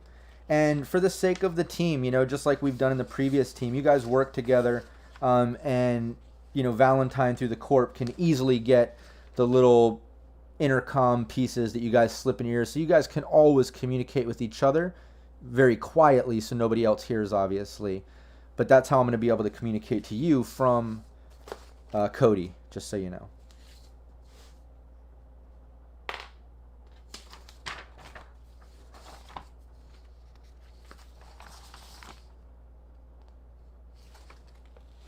Okay, cool. He tells you, he's like, yeah, man, there's a password, but I'm in.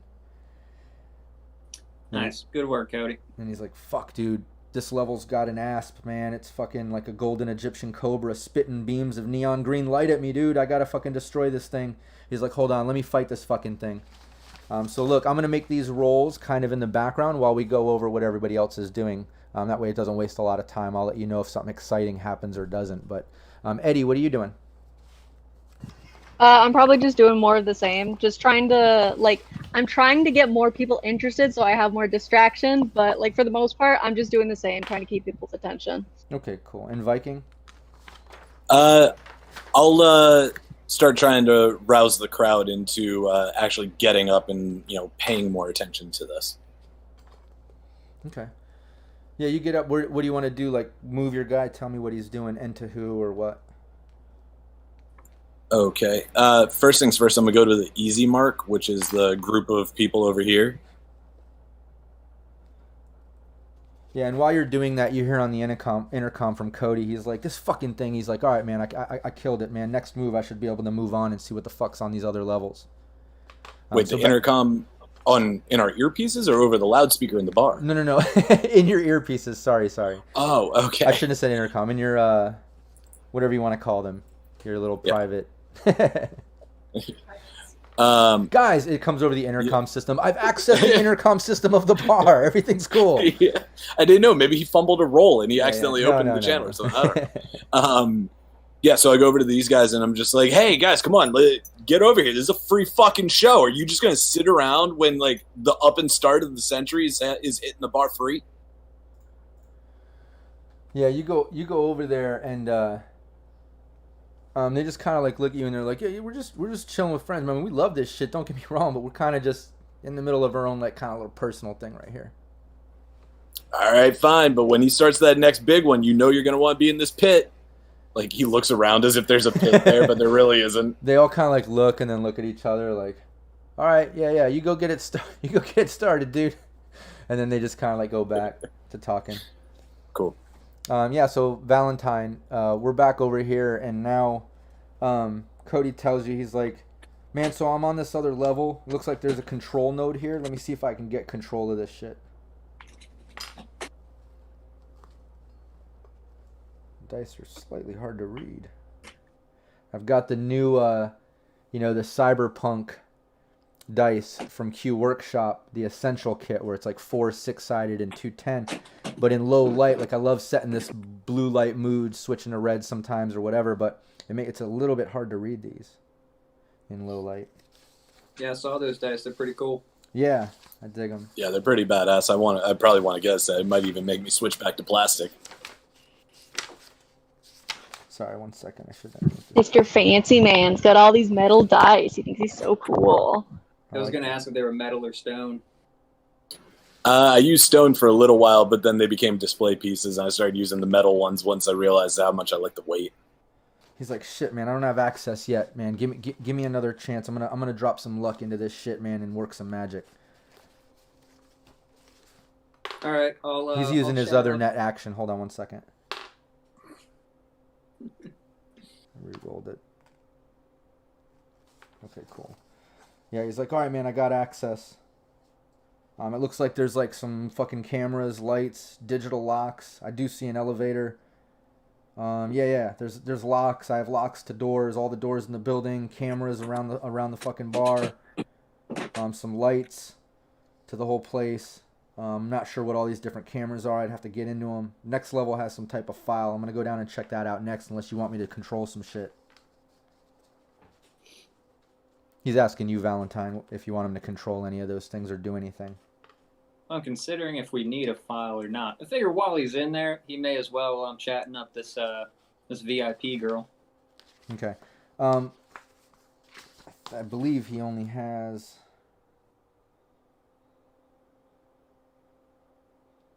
I don't know what...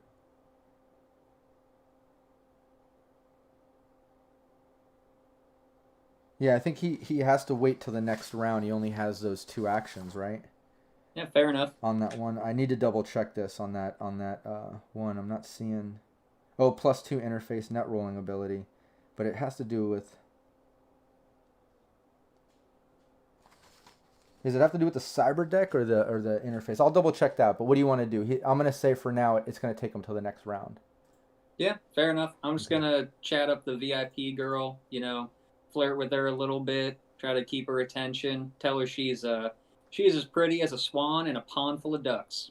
Nice. Give me a conversation, or if you have some type of, or you can use persuasion if you're trying to flirt a little bit. I know there's really no seduction skill right now, but you can use conversation or that, whichever you have better of. I'll allow. Yeah, let's go persuasion. Okay. Let's try to get lucky tonight. Oh. Valentine's got to live up to his name, right? Yeah, she kind of she like looks you up and down, notices you're in a nice suit and stuff, and she kind of like smiles. She's like, "Oh, okay. What were you saying?" Now she's paying attention. Sugar daddy. Yeah. Yeah, and just so you know, yeah, Cody says on the thing, he's like, "Man, the other I got to the next level." He's like, "It looks like it's some security footage."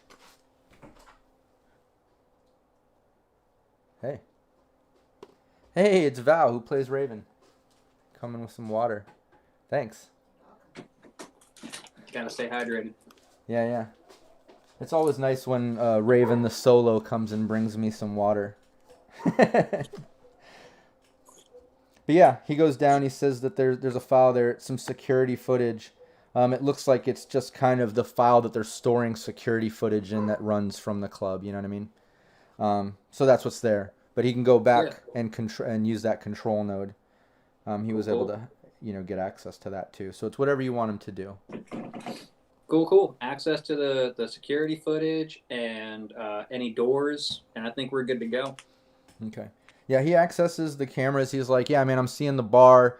He's like, Eddie's on the bar right now performing, and like people are up on the fucking bar. That's crazy. He's like, yeah. Valentine just gained a little bit of respect for Eddie. He was here. Now he's just right up here. Nice. Hell yeah. He's like, yeah, man, and I see Vikings out there. It looks like he's kind of moshing by himself. That's fucking nuts. Yeah, that's how you do it. He's Like he like, was up here, and now he's down here. he's like, Oh, he's like doing the windmill. He jumps up on the bar and stage dives directly to the floor. There's like nobody there.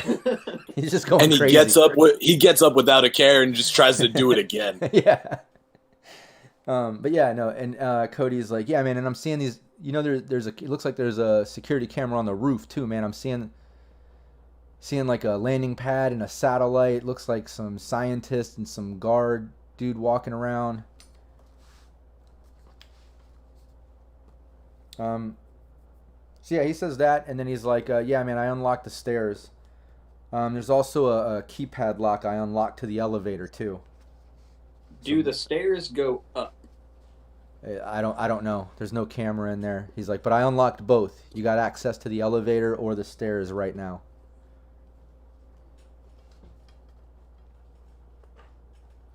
All right. I'll get this VIP girl's name and agent number, and tell her I'll call her. All right, cool. Yeah, she gives you the number. Gives you all the info. You guys exchange. She just kind of like smiles, goes back to her booth, standing there. Oh, I don't give her my info. Okay. Well, she gives you hers. And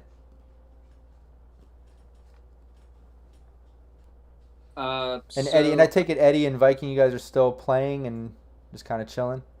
yeah. All right. I mean, No, I didn't mean to. I didn't mean to make you guys not play the whole game. Oh, it's fine. I mean, I'm doing distraction. It's fine. Yeah, don't worry, man. I'll get to play my part soon enough. Yeah, and see the Netrunner thing, he'd be out of actions for there. So yeah, I think with that he only had 2, but I need to double check. But that's fine anyways. I still rolled that he got through it. So whether that happened after you flirted with the girl and got the number as a distraction or right before it happened during that same time, it's fine. But yeah, so you guys are playing up in the bar. Everyone's still enjoying it. Back to Valentine. What's up? Cody jacks out of the thing and he just kind of like looks at you and nods. He's like, you need me to go back and control or what? Stay.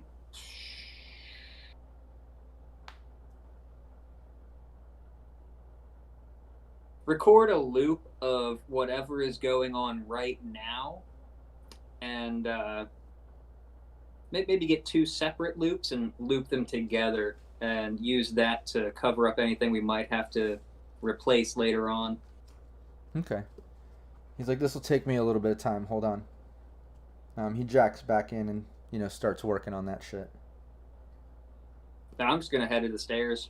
He can handle himself in the VIP area.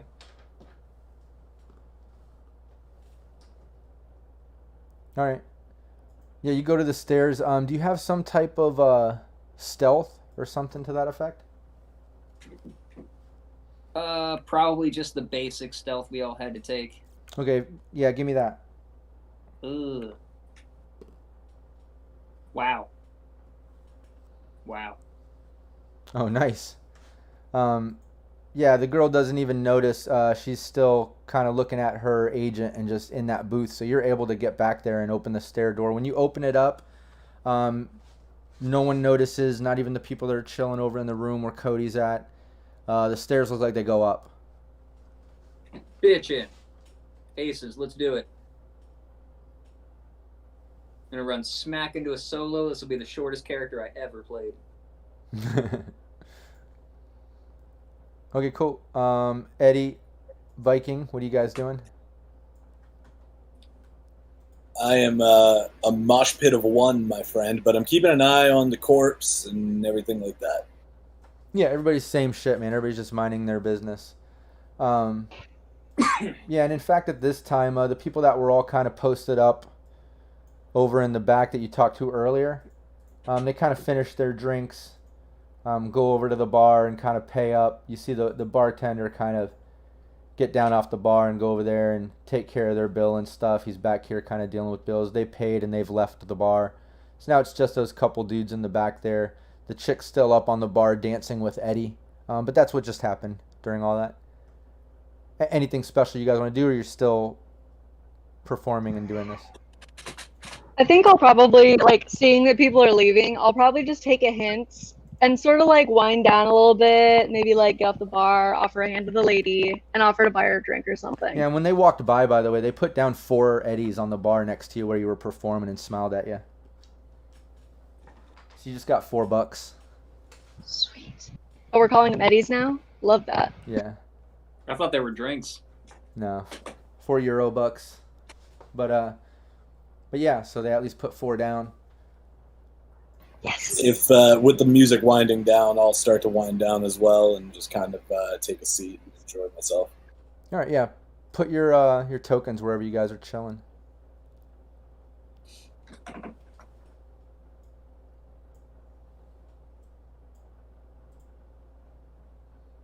I'll get on the agent and ask him how everything is looking down there. Dude, it's calmer than a cucumber. I don't know why you brought us along. Well, I'll tell you this much. It's about to get loud. Do you I'm need us making to my- make it loud? I'm making it up to the stairwell. Do you think either of you could worm your way into the VIP area and back me up? I might be able to. Might be. And just so you know, for them to get into VIP, Valentine, you have the card. But you can get a party back there. You know, anybody with you, you can walk back there, but you need to go get them if that's the case, because you have the card. Maybe I could convince a certain young lady to let me back. I could try. Or the bartender. He likes you. I was going to say the bartender's got your back. That's true.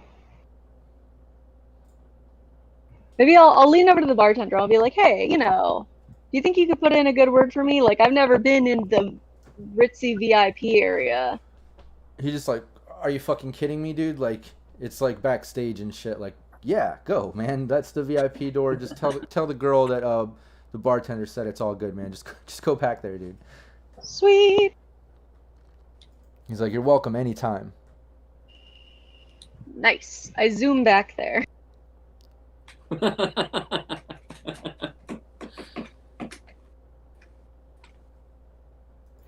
I'm going to pick up my drink and walk over to those corp-looking dudes and just kind of sit down with them. Be like, Oh, no. Gentlemen, how's your night going?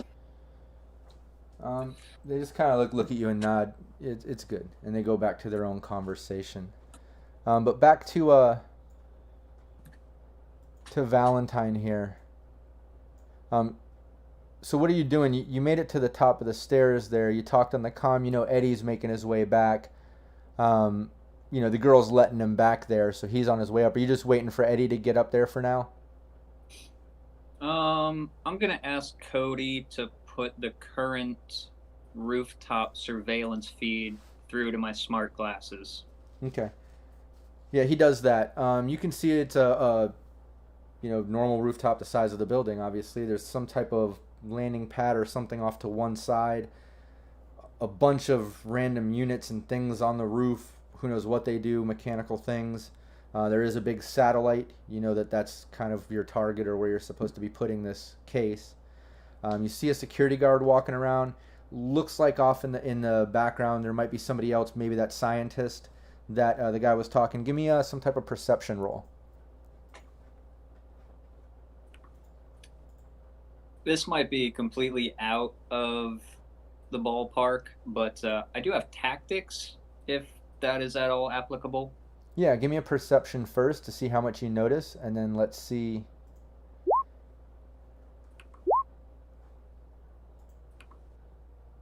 Sorry, let me get back to the page. It got my tactics, it didn't get my perception. Okay, yeah, do perception. There we go. Okay, nice. Yeah, you notice that there's 2 guards up there. The other one in the back is a guard, and then you see a scientist pop off around kind of where the satellite is. You can't tell where the stairs come up or anything based on this camera. It's too confusing, but you do notice there's 2 guards up there. There appears to be at least one scientist. And with a tactic roll like that, you You can tell that obviously with security guards like this, they do their rounds. Maybe kind of like what Vikings said out front when he saw him kind of look over the front and then back. Like maybe they're kind of doing rounds. So tactfully, it would probably be good to kind of keep an eye on that camera, learn the pattern at least enough to know when they're away from, either where the camera is or where you can guesstimate where the stairs might come up. And, I'll have you do some type of, another maybe perception or some type of roll to see if you can tell where they come up. It's kind of hard from this camera angle. But that's what you can do with tactics. At least know when is the best time to enter the roof to not just get shot up. You know what I mean? Right on.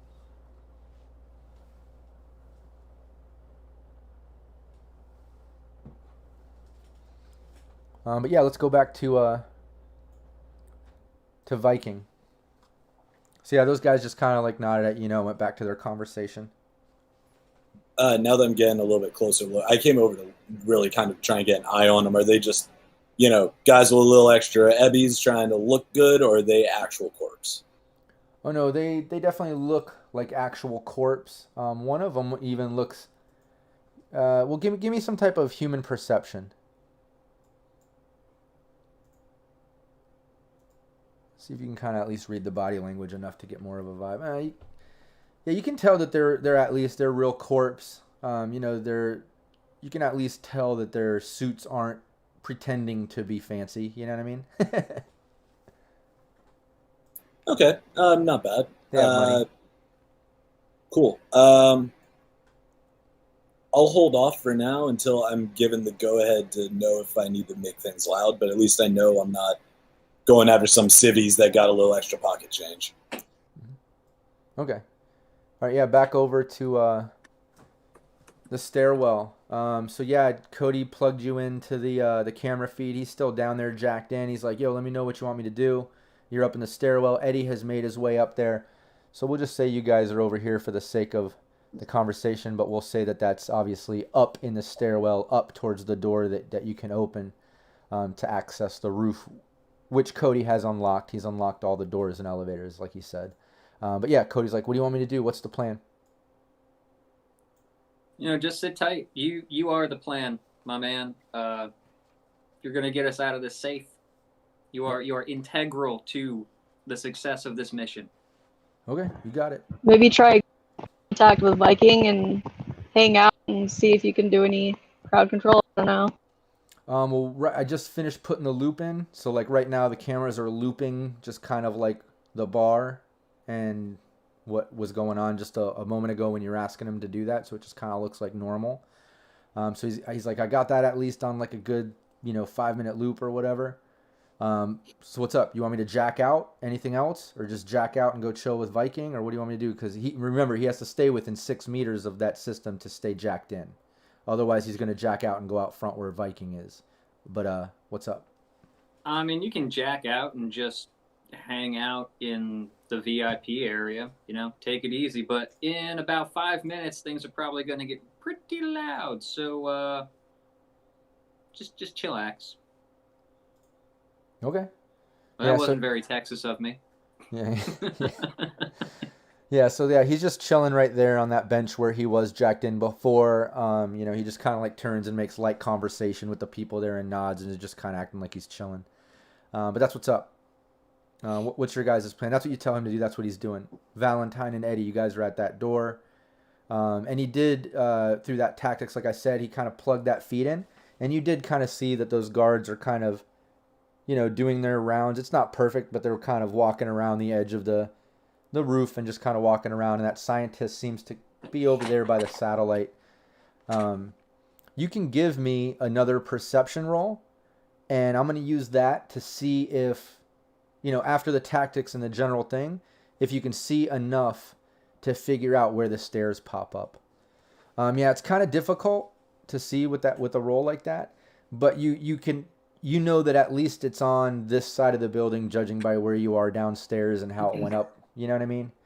So you're kind of guessing. It could be any number of ways from where this camera is. You know what I mean? But you can at least pop up, hopefully not, being seen by the guards, because your tactic roll was pretty good. So you should be able to at least pop up without being seen initially. Yeah, fair enough. So I'll turn to Eddie and ask, are you armed, or was the axe all you brought? Am I armed? He And he had- holds up his cyber arm. Okay. Yeah, he had the bat that they took, and then Viking had the axe that they took. But I think Oh, right. Viking had the heavy pistol too, right? Yeah, but Eddie also has Wolvers, so Oh, yeah. he's never really not armed. So that's so that arm is gonna be like a hand-to-hand type thing. Yeah, Wolvers are, melee. We. All right. So what we've got to do is get this briefcase past 2 security guards and blow up the satellite. That's the deal. That's something you could have told us before. It's need to know. Company policy. Okay. Anyways, whatever. Sounds good. There's guys up here though, right? There are 2 security guards seem to be patrolling around. There's a third one who seems to be kind of a nerd. What are you Yeah, gonna give him, a swirly? Well, you noticed he's in a lab coat, Okay. So are I'll you just- telling me I'll this? just hand Eddie the smart glasses and try them on. Ooh, fancy. Yeah. So are you telling me all this to deal with the guys, or are you telling me what? Well, we could possibly sneak past them, but Eddie, I don't really see that going our way. And Eddie, why don't you give me a perception roll now that you're looking through the glasses? Not great. Hold on 1 second. Okay. Yeah, and give me a 1d10. I just want to do like a little reputation check. Hey, 10. Yeah. Well, that's not going to help you because with reputation, you want to be Damn. under their reputation to have heard of them. If you get above their reputation, you haven't heard of them. So Well, yeah, shit. like you don't notice anything about these guards in particular, just like what Valentine saw before, just some heavily armed security guards. It looks like they have rifles. That's same thing that Valentine saw before. So maybe we try and sneak past them because they have rifles.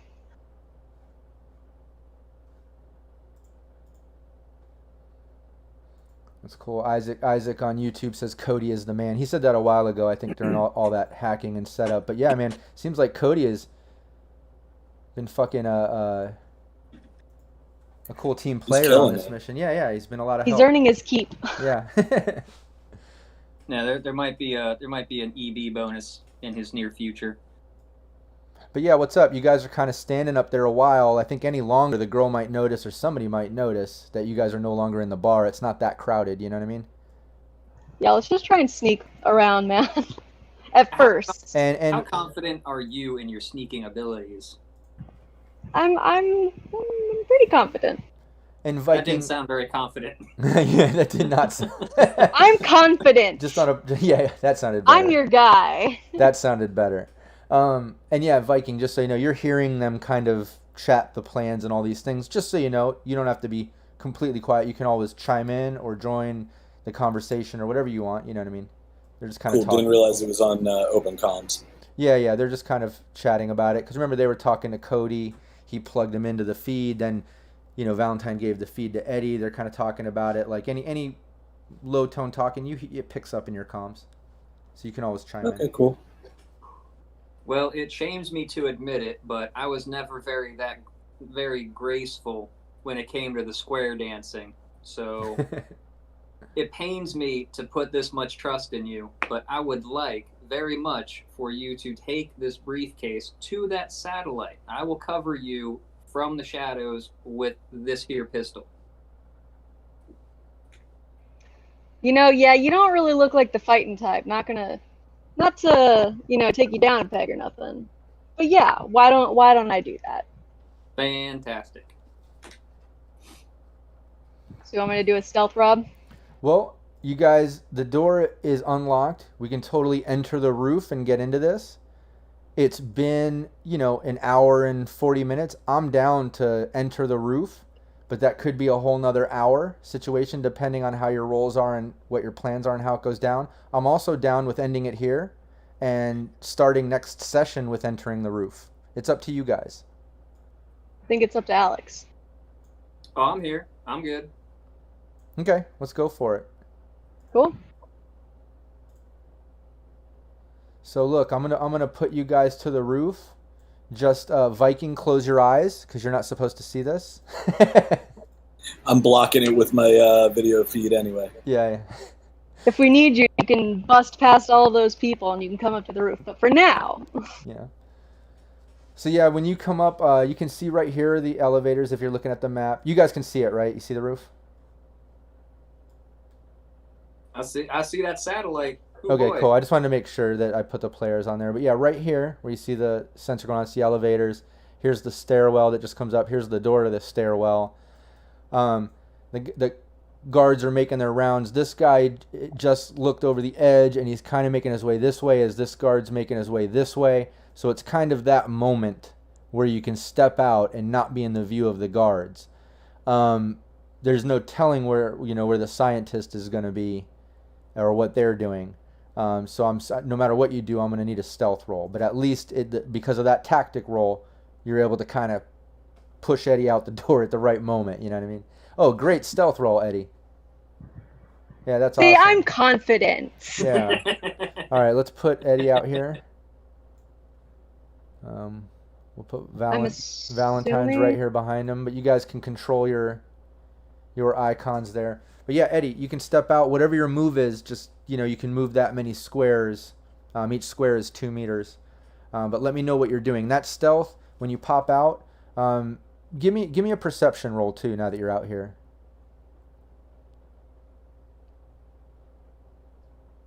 Nice. Valentine, give me a perception. Or that's persuasion. Give me perception. Sorry. That's still Yeah, good. no, sorry. Yeah, that's still fine. They're right next to each other, aren't they? Yeah. Well, they're also spelled, so similar. If you Yeah. just glance, it's easy to think one is the other Exactly. if you just glance at it. But Valentine, give me your perception when you get a chance to. Oh yeah. Okay, cool. Yeah, you don't notice much else except the fact that you don't see any guards. That tactful maneuver worked. But Eddie, you do notice over by the satellite, there's a scientist right over here. Okay. You can see right there. There's like a bunch of like machinery stuff over in this area. Yep. Is that where I'm supposed to be going? Valentine will have to give you the mission direction or whatever needs to happen. But yeah, over here is kind of a wall. You can't see what's on the other side of there, nor can someone on the other side see you. The satellite obviously is huge, but right in between there is kind of a point of view to that scientist, but she's not looking at you. She seems to be walking towards the back end of the satellite. Okay. I'll ask Valentine if he knows where I'm exactly supposed to put this thing to make it go boom. Yeah, we lucked out. We came out right on top of this satellite. Just get it as close to the base as possible. Like, not the housing base, the base stem of the satellite. We wanted Okay, I wasn't sure if there was like specific tech stuff. I'm not a tech guy, so. Oh no, this is going to be remotely detonated, not by us, but by somebody from the corporation. Okay, then I will go that way. Are you guys still on open comms when you say that? Yeah, sure. Yeah, we'll say that, when you go on a mission, you guys have your open comms, so when you talk, you can communicate with each other anytime, unless otherwise you tell me that they're off, because that's annoying to always remember, like, okay, they're on right now, okay, now they're off, like, you know what I mean? Viking is going to pipe up and say, what do you mean from the corporation it's going to be detonated? I thought this was your thing. This is my thing. It's not my corporation that we're taking down. It's another one. Yeah, but shouldn't you be the one detonating it? I wish I had access to this type of equipment, but maybe there's a promotion in it for me after this. This came straight from the Kibble Queen herself. So wait, are you saying this is sanctioned by your corporation? That is correct. Huh. Yeah, and Isaac on YouTube says stealth kill that scientist. Somebody wants some killing already. Yeah, but so what you're telling us is that we're doing corp work right now. We're working for a corp by doing this. Well, you're working for me. I work for the corp. If you choose to see it that way, Yeah, and just money talks, and I've got the money. Yeah, I'll say this too, just to interject. As much as you guys do hate working for corps, you guys are at least you have to at least be familiar with the fact that when you do these with Valentine, there's a little bit of give and take in the sense that, yeah, you're kind of helping another corp, but you're always getting to fuck up other corps and get paid while you do it. And otherwise, you would just fuck up corps and probably not get paid. So it's kind of cool. Like, you know what I mean? Like, you hate corps, but at least you're able to fuck up a corp and get paid, but take money from another corp to do it. Yeah, no, Vikings just I'm still doing bust like his a balls. side. Well, I'm The doing like a respect. side. It's like a trust meter going on that I have written out, and so like that just dropped a lot. Yeah. Respect went from here to like here, bro. Hey, I've heard something like that their before. Sensing my teammates' reluctance, I'm gonna just point out that we don't dump car batteries in the ocean. We provide food for millions. Is what we do as a corporation. All right, Mr. Businessman, trying to do all business on me, whatever. Anyways, I suppose then I will try and scoot my boot on over to the base of the satellite and drop this thing.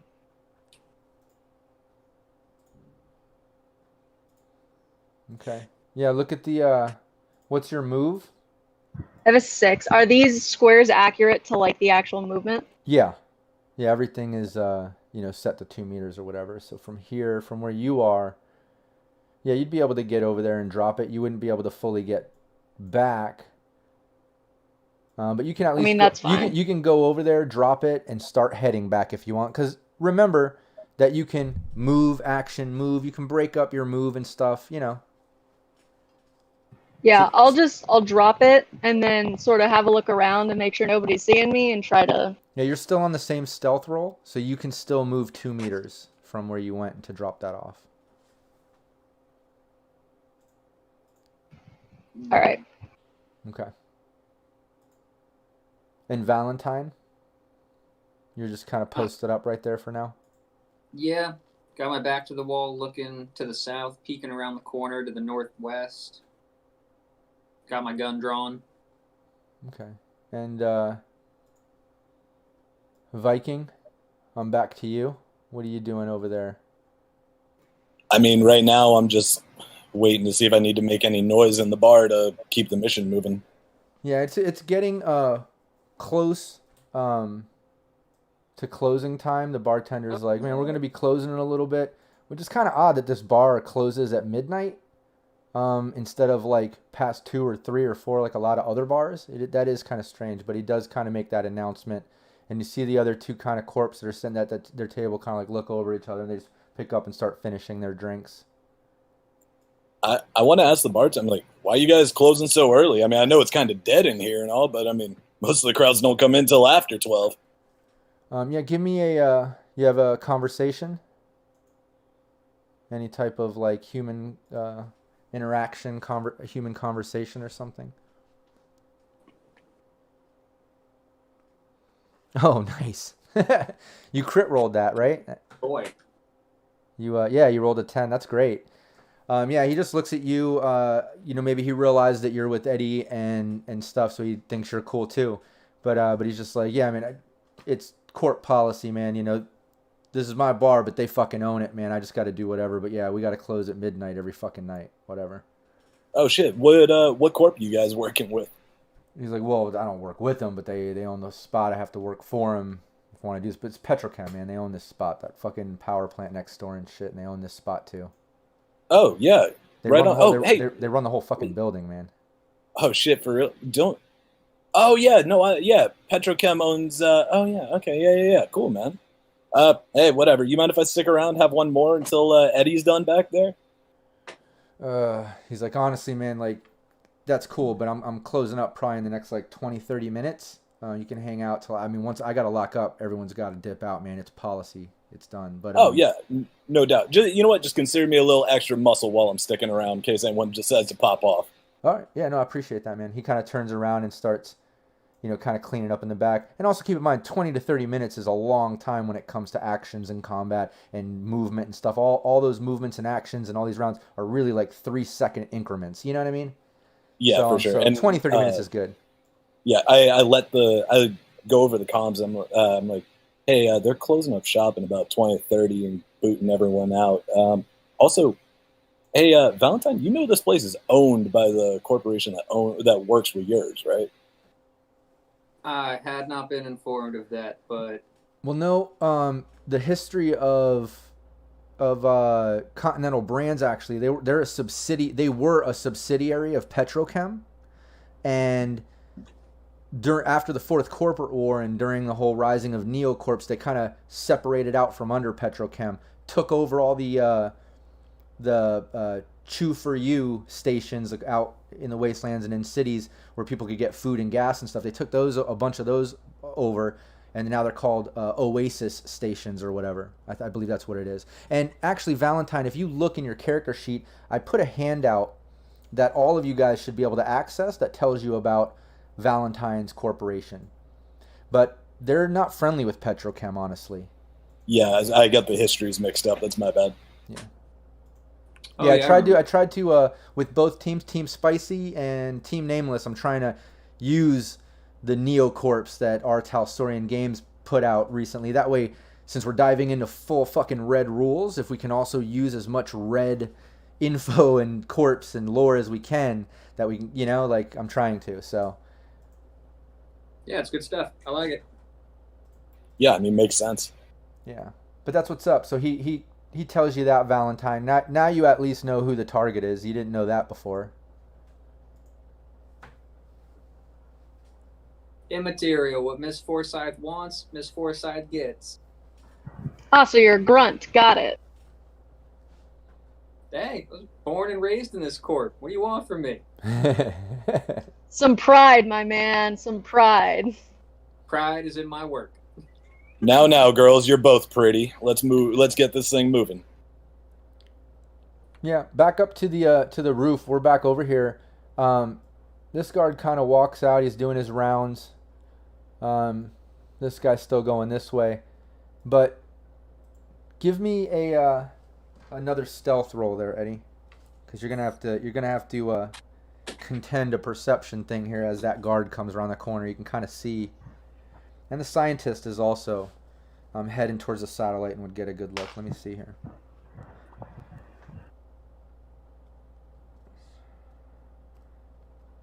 Well, I got a 21, so. Okay. Yeah, as you're going through, this guard over here notices you. The scientist doesn't notice. She walked around the corner of the satellite somewhere. Give me a perception roll as well, Eddie and Valentine.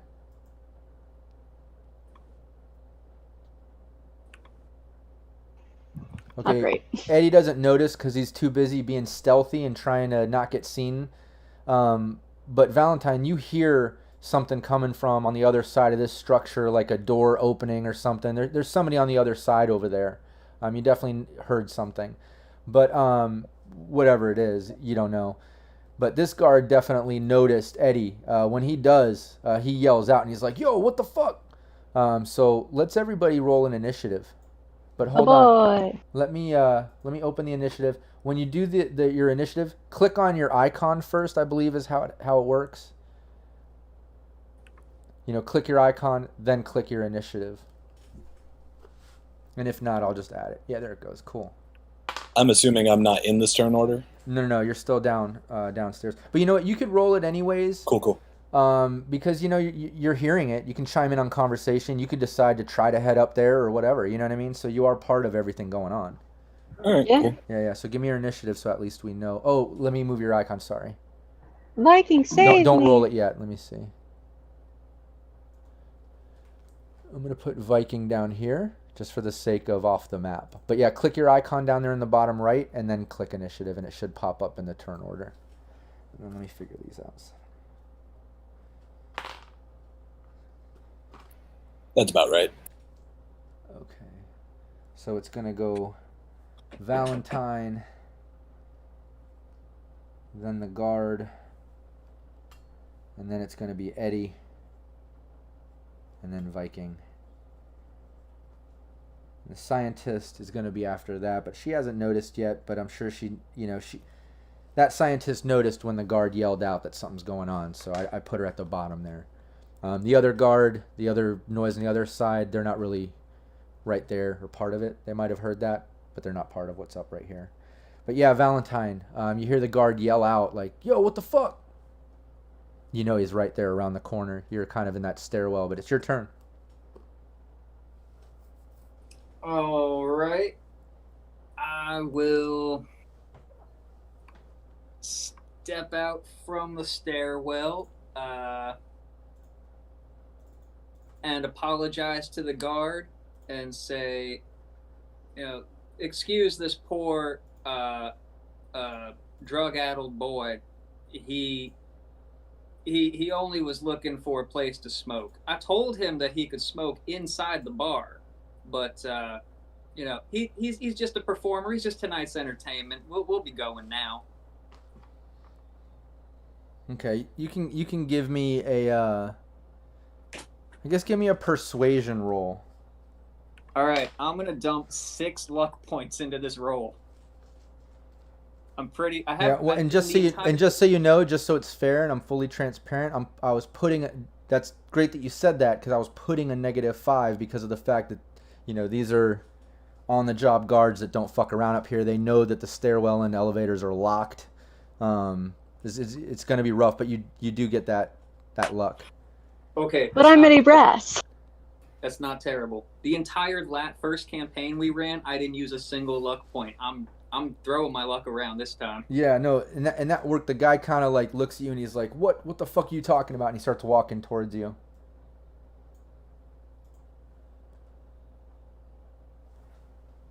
Oh man, my luck isn't gonna hold out. Every skill I have like 2 ranks in, I've been getting like critical successes on. Yeah, he's kind of walking over towards you. It takes him a while. The other guards kind of, oh shit, cancel that. I'll kind of lean over to Eddie and be like, "Get ready to tear this guy apart." And you see over to the side. Well, actually, yeah, Eddie, what are you doing before I move on to the other scientist? Eddie, it's your turn.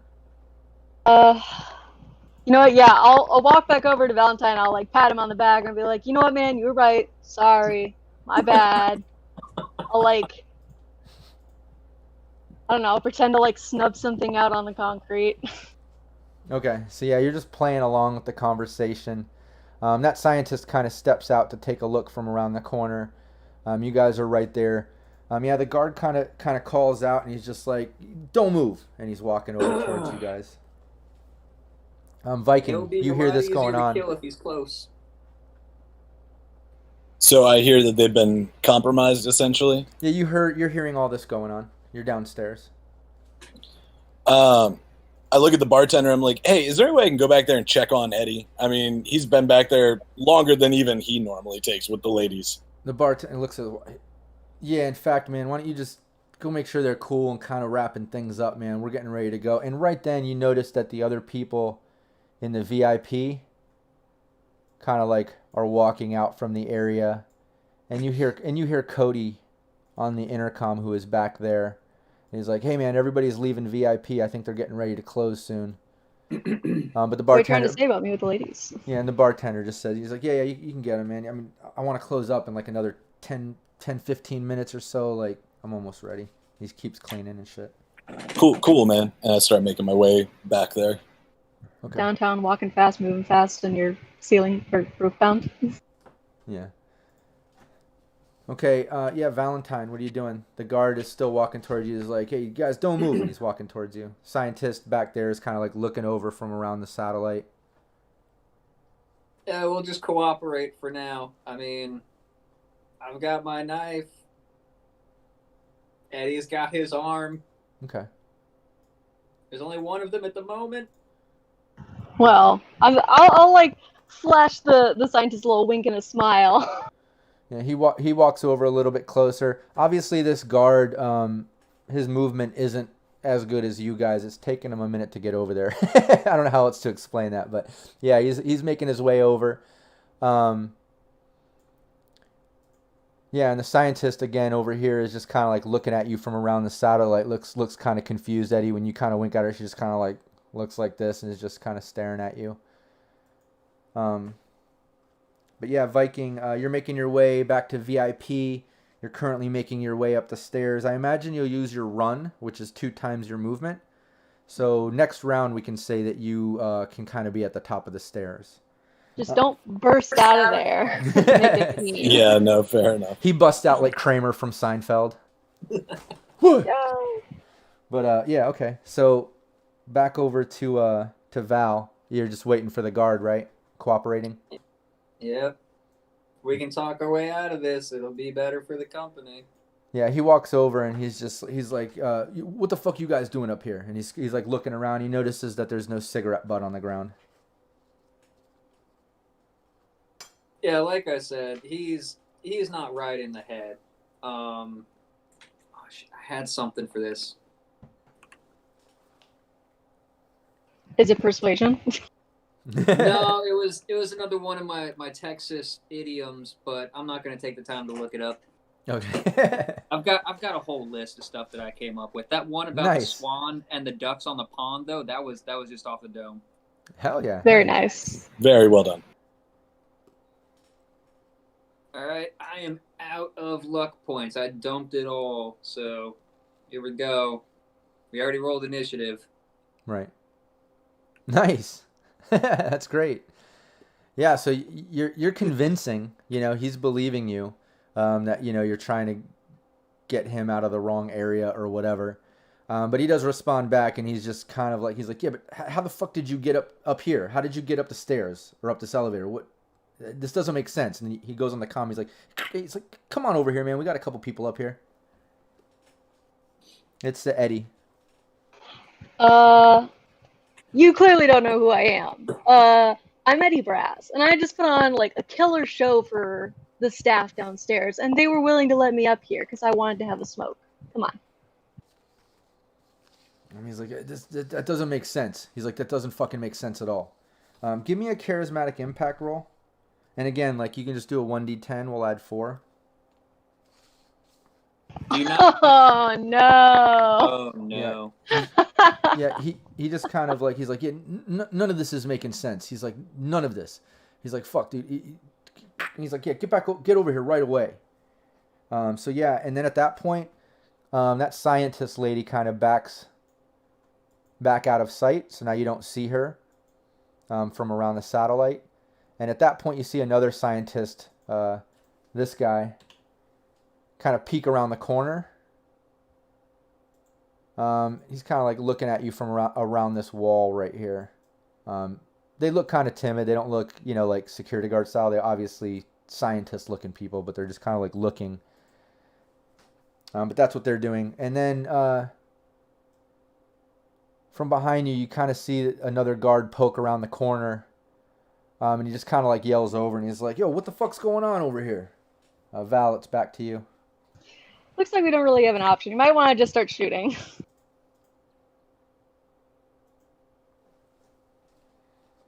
Yeah, bar is pretty Besides, much that's what the cleared audience out. wants. Bar is pretty much cleared out. We've got control of the security cameras. I guess I just knifed the dude closest to me.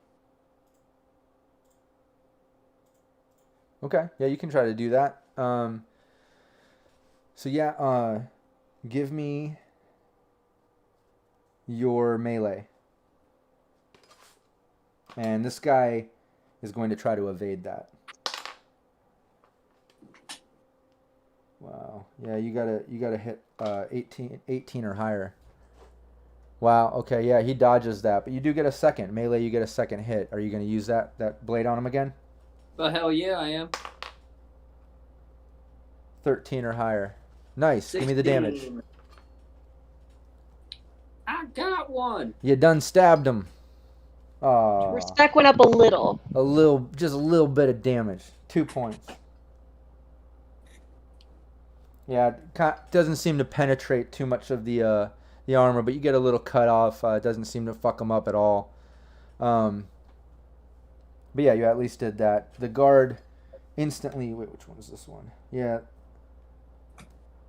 This guy, he just like because you guys are so close combat, he instantly like drops his rifle and pops out some big knucks and takes a swing at you. Is your reflex 8 or higher, Valentine? Yeah, it is. Okay, cool. Then you can try to evade this. You use your dex plus evade or whatever. Oh, that's I am horrible. invincible. 11 or higher. Yeah, you dodged the first one. A little bit more respect. Just a 16 little. or higher on this next one. You got to try to evade the second one. 16 or higher. Oh, nice. Yeah, you dodge both of them, man. He takes a swing, but you're slick. You dodge out of it. Eddie. I'm gonna go for the other guy that was like poking his head around the corner, Okay. just so he can't gain any ground on us. I'll run Sure. up to him and swing with some wolves. Yeah, you can do that. He's only 4 meters away. Do you want me to? Wait, hold on. Do you want me to brawling or martial arts for that? That's funny. Raven put a knife symbol in there.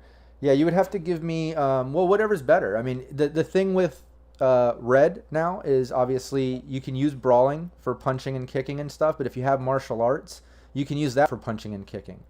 Martial arts have those special moves, obviously, but you can use that oversteps your brawling when it comes to punching and kicking if you want to. I will chime in real quick though and say Wolvers count as a melee weapon, not a brawling or martial art. Yeah. But you asked Okay, if then you I'll- asked if you wanted to use martial arts or brawling though, right? Or you're saying to use I'm gonna Wolvers? use the Wolvers. I wasn't sure which. Oh, if you're role- using Wolvers, then yeah, it's melee. Cool. Yeah. Better anyways. I thought you were deciding if you wanted to punch or kick them. Sorry. But yeah, use your melee, and this guy's gonna try to dodge it. Just Okey doke. 12 or higher. Yeah, easily. Yeah, give me the damage. Sweet. 10 damage. Yeah, it doesn't seem to really lay any serious damage to him. Almost though. It just doesn't seem to fully. Wait a minute. No, sorry, I forgot what that. It's half the SP, rounded up. Okay, yeah, he does take some damage. Yeah, you see him kind of grunt out, some blood coming out of his stomach where you stabbed him or sliced him. You get a second move too, don't forget, with melee. Sweet. 16 or higher is to hit. Nice. Give me the damage. And it's double with melee, so it's 30. That's 2 6s that she rolled as well on that damage. Oh, it was? Yeah, it is. Oh, nice. Then give me, you get to go to the Mac table here and give me a critical. How do I do that? Oh, wait, no, I don't think that's with, wait, does critical work with melee? Yeah. Yeah, it works with any weapon damage. Why not? I just wanted to make sure it wasn't strictly for ranged. But yeah, give me the body crit table roll on that while I do this damage.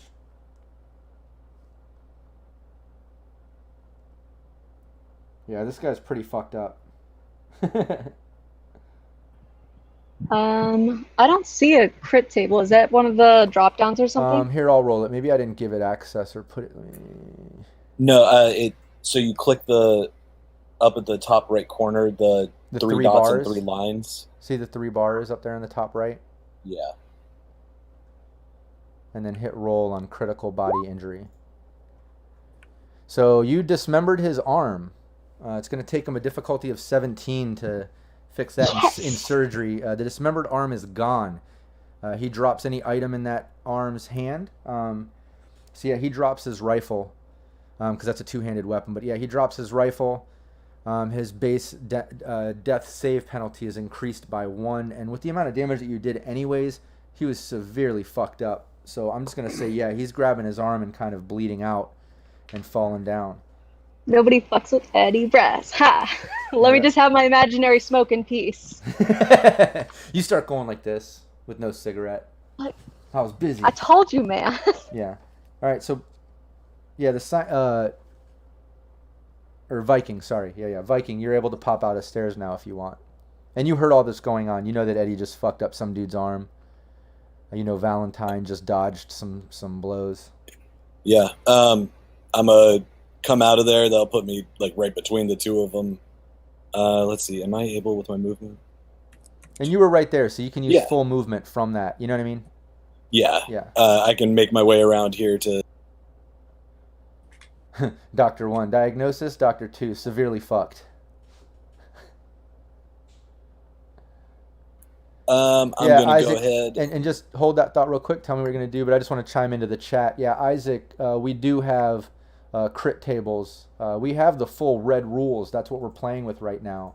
And one of the things that is part of the full red rules is critical, body injuries and critical head injuries. So we're using that anytime we get those crit rolls on damage. But yeah, go on, Viking. What's the plan? Gonna martial arts this motherfucker in the face. Okay. You're kicking, punching, or? I mean, it's mostly he right now would just be a punch. The kick will be the follow up if I nail it. Yeah, if you want, you can give me both. Let me do I'll do the evades on this guy. Hold on. Yeah, 19 and 14. That's a hit. That's not a hit. Okay, so I'll give you one of them. Yeah, give me the damage. And with your body, what is it, a 3d6 or? Yeah, 3d6 damage, and martial arts, it's half armor, rounded up. Okay. Yeah. Just like melee. Yeah, so there you go. Okay, cool.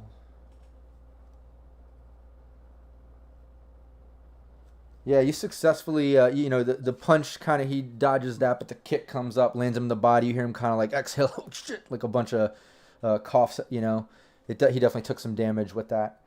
The scientist back there, you hear when all this is going off, and like especially when Eddie dismembered the arm, you hear her kind of, the female one kind of scream out, and then you hear like a click, and then like a like across the whole roof, like this big, I don't know, like industrial sort of sound or like an electronic sound maybe, but it just goes, and I need everybody to give me a cyber tech check. So if you don't have cyber tech, it's just tech. But if you have cyber tech, give me that. And you're trying to beat 15 or higher. Is that a tech roll normally? Yeah, cyber tech. Okay.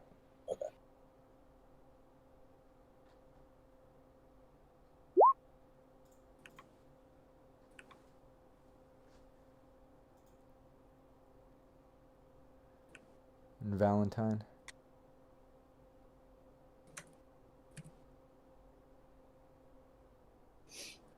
Yeah, the highest I can hope for is a 12. Oh, okay. Yeah, with that, all of you, when that it goes, and you instantly feel two of your cybernetic, tell me what cybernetics you have, but 2 of them pretty much just go dead for a full minute. Some type of microwave weapon or thing on the defense mechanism on this roof. So what cybernetics do you have, Eddie? I have a level damper in my ear and a voice stress analyzer in my ear. Mm-hmm. Those are the 2 smaller ones. And then I have just my cyber arm and the Wolvers. Okay. Let me see here.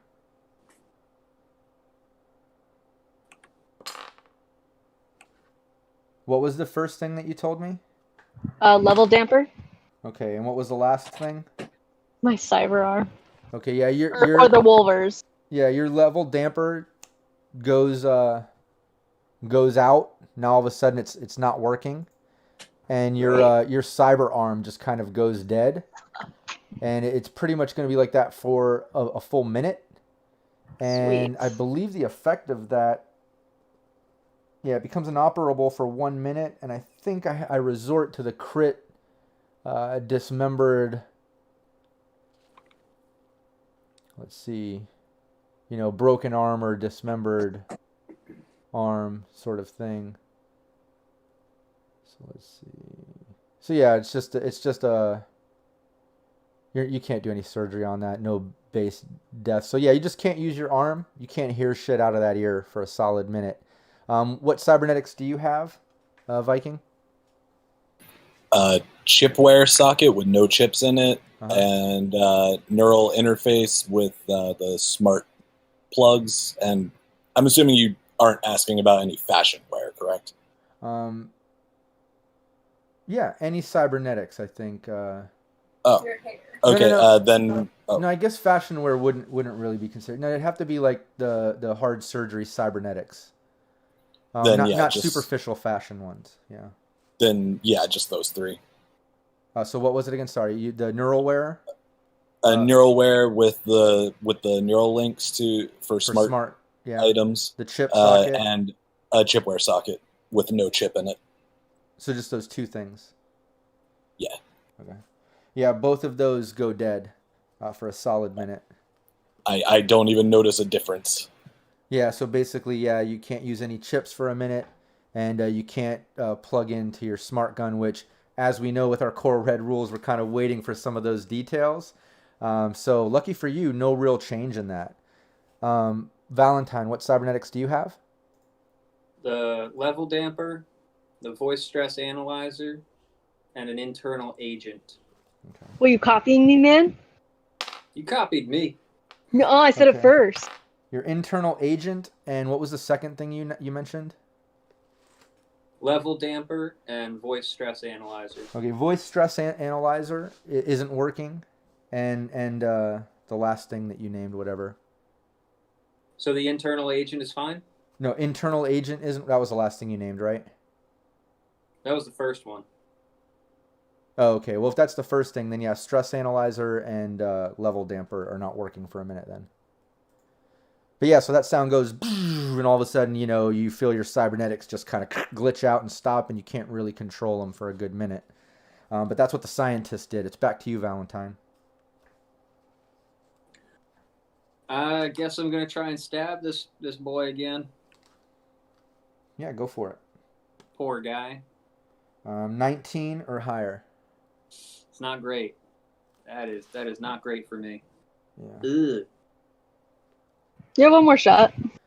Yeah, that one really failed bad. You're lucky that we weren't given any critical fumble tables, and I'm not going to homebrew that stuff in because I really want to wait to see what Red has to say about that sort of stuff once this all expands, I'm sure it's going to be nasty. I'm sure. Everything's so brutal with Red, Yeah, next one, I'm just looking for a 16 or higher. Is that it? That 19? That's it. It's a hit. Give me the damage. And again, I'm made of twos. Yeah, and again, the SP is half rounded up. Yeah, it doesn't seem to really cut through. This dude's armor, these hits are they're landing. You're landing, but the damage doesn't seem to be cutting through. Eddie, or no, sorry, the guard. Yeah, so he takes another swing at you.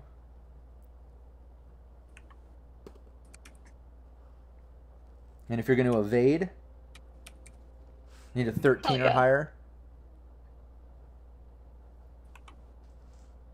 This is you, Valentine. I gotta scroll up. I got so many skills. Oh, I thought you were talking to me. Oh, sorry. So don't mind my roll. Yeah, that one hits. Let's do this. Let's do the second one. And 15 or higher. All right. So yeah, the first one he hits you. Second one, you dodge. But let me give you the damage on this. 8 damage, but your SP is only 6, so you take 2 points of damage because it's melee. He's hitting you with the big knucks. Or actually, that was a regular punch kick, but you still using his martial arts. But yeah, Your armor with that hit is half rounded up. So 2.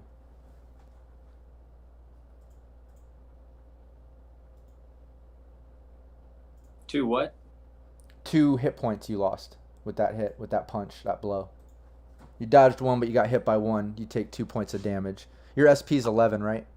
Yeah. Yeah, 2 points of damage. Okay, got it. Yeah. Okay, Eddie, it's you. That guy's down in front of you holding his arm. It's bleeding out. I mean, he's dropped his gun. I'm holding my arm. It's like flopping at my side. Yeah, you guys are looking at each other with fucked up arms. His obviously worse than yours. Yeah. So do you want me to take any penalties for if I'm doing brawling or anything? Because I obviously can't use my Wolver, so I'll have to just try and punch him or kick him. Yeah, you can just punch with the other hand. It's no, you don't get a negative with that. You know what I mean? Just use your other arm. Awesome. Then I'll go for brawling. I'll try and kick him or something. Yeah, you can use your martial arts or brawling to punch him, whatever you want to, whatever's better. And yeah, he can't even. Yeah, you hit him. Give me the damage.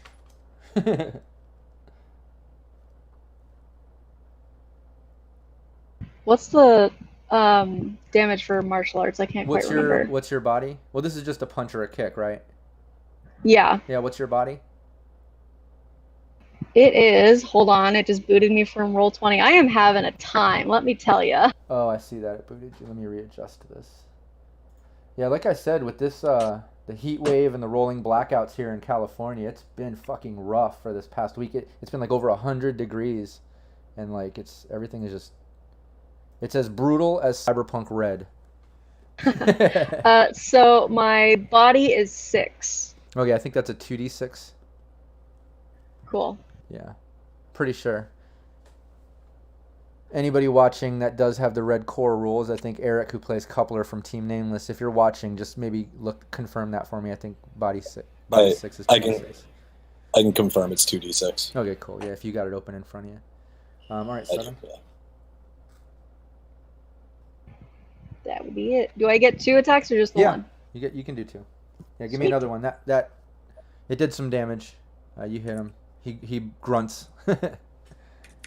He's hanging on by a thread. Yeah, it's a hit. Give me the damage. Sweet.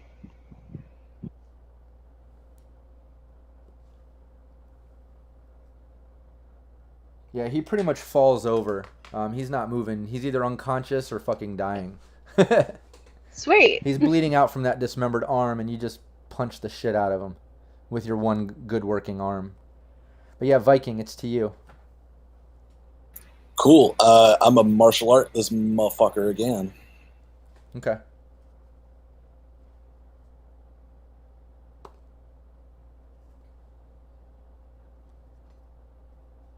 Yeah, I'm just looking for 19 12 and or 20. higher.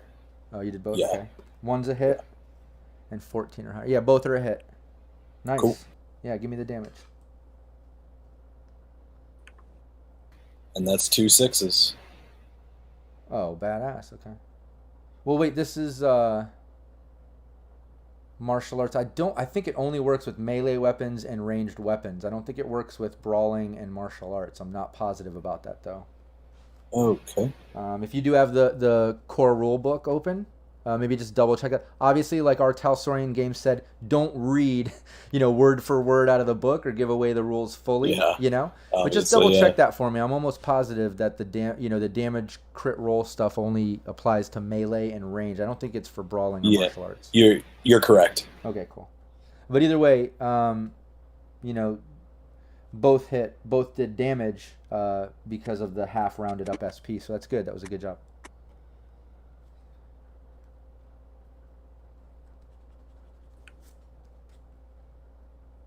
Yeah, he grunts out with those blows, coughs up a little blood. You even knock a tooth out. He's like, "Fuck, dude." And right then, this scientist over here, that was leaning around the corner or whatever, he pulls out a pistol and shoots off at you. He's shooting at you, Viking. See, and I was going to treat him like a civvy, and now here he goes. Oh, there you go. Let me double check my chart real quick. Yeah, it's a hit. I don't get to evade? Oh wait, yeah, you can. Your reflex is 8 or higher, right? Yeah, let me double check before I to confirm. Oh, never mind. For once, I don't have a higher reflex for some reason. Oh, what's I your have a 7. Yeah, it 7. needs to be 8 or higher. Yeah, Yeah. First one's a hit, second one misses. Let me give you the damage. Oh, wow. I rolled 3. Dude, yeah, 3. So yeah, I don't even think you don't take any damage, yeah. Nope. Yeah. But the bullet hits you. You know, you feel a mosquito kind of bite you in the back. But yeah, Valentine, back to you. Oh man. So which one of these fools is dead? The one over by Eddie is dead or unconscious or about to be dead while unconscious. Fantastic, because my knife is still dry. And this guy right next to you, he's taken a little bit of damage. No, he's taken a good amount of damage actually. It's been a little bit every time, you know. Let's see if we can give him Viking just fucked him up a little bit too. You just saw, but yeah, what are you doing? I'm gonna take a swing with my knife. You're not gonna pull out your gun? And then I pull out my gun.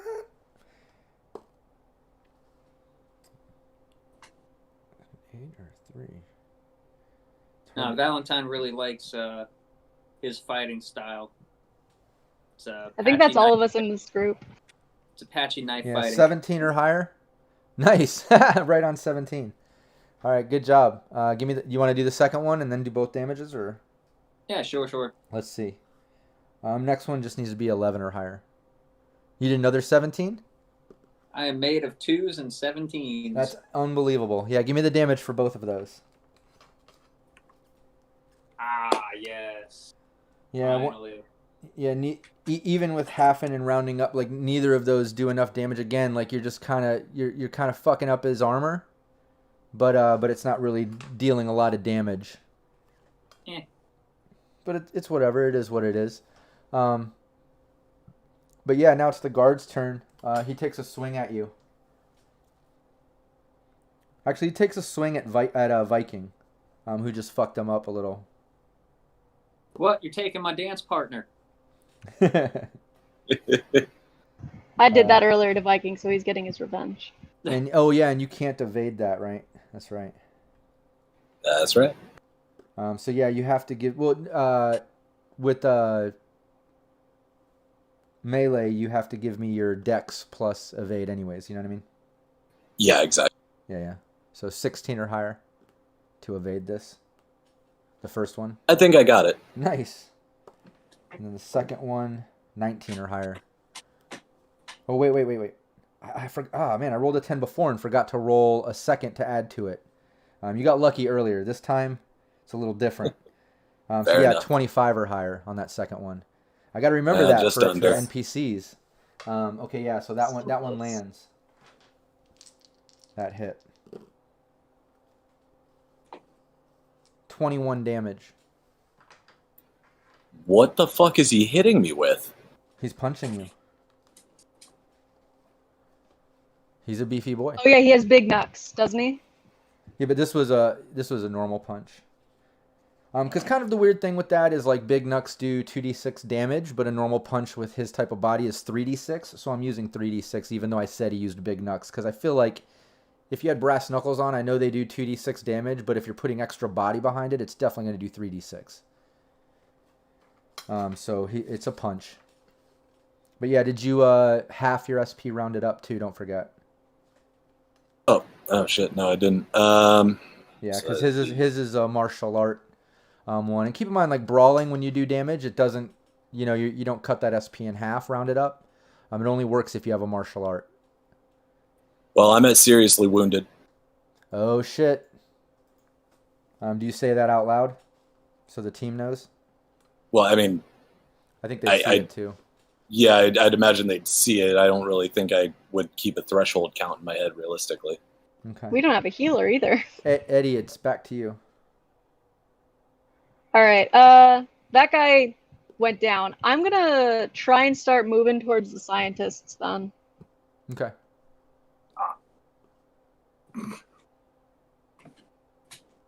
You can move your thing, up to 6 meters. Or you can run, and you can do 12. You just can't take an action once you get there. But the next round, you should be right there. You know what I mean? It's up to you. Or you could move now, and the next round move and then take an action. So you're not right up on them. It's up to you.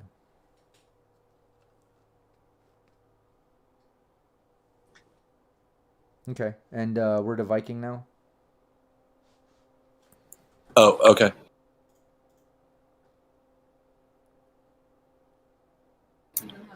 Yeah, all right, let me martial art And this guy then. Isaac said we need a better CP red NPC sheet for GMs. And let me confirm, I'm pretty sure they're going to include that with the core red. What we have is, the full red rules, but it doesn't have a lot of the bells and whistles like night market stuff and weapon elaborations. It's all the rules and stuff, so we can fully play red. But there are some things missing. But lucky for me, I've got some great players like Eric, who plays Coupler. He made me an NPC sheet to pull from, aside from the one that I have. So at least we're getting by with that sort of shit.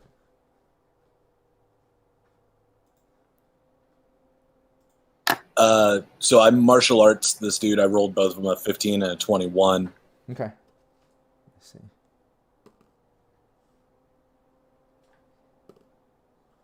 16 and 16.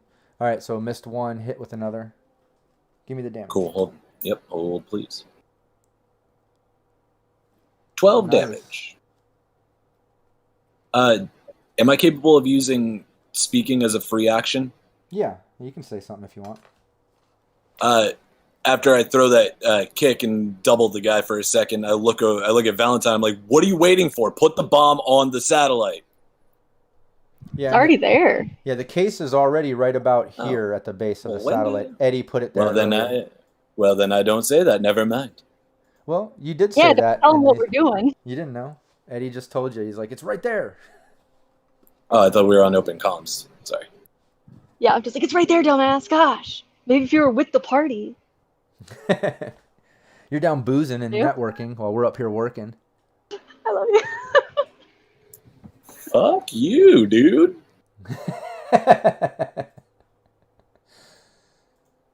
So yeah, anybody watching, they're a couple. So they talk to each other like that sometimes. That's just how we are. But yeah, so you're able to do that. It's over to the scientists. So yeah, the scientists, when Eddie kind of runs up, both those scientists wet their pants. Yeah, both of them are just kind of like going like this. The dude who took the shot at Viking holds up the gun. He's like, whoa, whoa, whoa, whoa, whoa, whoa, as you get close to him. Your arm is still dangling. It still hasn't been a full minute, by the way. I'll flail it at him. But he still saw you fuck up that other guard. So they are, the second you're up there, he's kind of like, whoa, whoa, whoa, whoa, whoa, whoa. But it's over to Valentine. Let's do this dance again. And I'll say both scientists kind of like back up a little bit, so they're kind of over here with both their arms up as you ran up. But yeah, Valentine, what are you doing? A little bit of the stabby. Okay. Or not. Yeah, 13 or higher. And I rolled a 1. Yeah, both are a hit. Even with that, I rolled a 1 and then I rolled a fucking 9. Yeah, both are a hit. Give me both damage. All right, 2 damage. And just so you know, with his other hit, his SP has been getting reduced from those blows that he did take damage from Viking. So damage is starting to, it's easier for you to get through. Still barely, though. Yeah, he kind of grunts.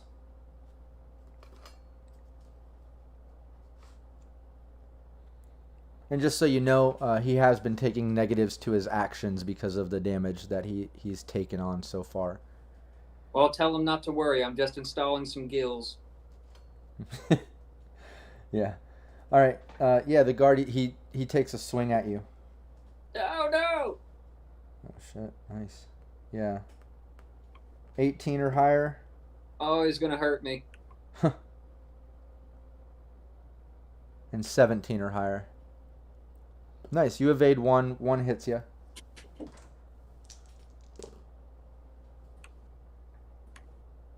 10 damage. Woof. But don't forget your SP is in half rounded up. You know what I mean? So you take 4 damage from that. Okay. Yeah, I gotta get used to that. Yeah. Just remember, unless I tell you otherwise, it's gonna do that because, like for instance, these guys, they know martial arts. So any actual martial arts, melee or ranged weapon, or I mean, sorry, any melee or martial arts, it's half the SP rounded up. You know what I mean? Brawling is the only one that doesn't. It's just kind of generic brawling. But martial arts is tactful, just like melee can cut through. But yeah, you take that. So keep track of that, and still ablate the armor. Anytime you take damage, you got to bring the SP down by 1. So remember that. Viking and Valentine, I think you guys have taken, right? If that's the case, then I'm below seriously wounded. Oh, okay. Well, yeah, just remember, reduce your SP by 1 for, I think, the 2 times you got hit, was it? Was it? Yeah. 2 or 3 But that times? would equal out to me losing more HP. Right, exactly. So I won't make you backtrack and crunch that math, but go ahead and at least reduce your SP now by a few points. However many you got hit, I can't remember off the top of my head, but at least reduce it a couple or whatever. And I remember. I already got it. Okay, cool. Yeah, and just remember that in the future. Just try to help keep up with that, so I don't have to name all those details every time. But yeah, melee and martial arts, your SP's in half, rounded up. And you take let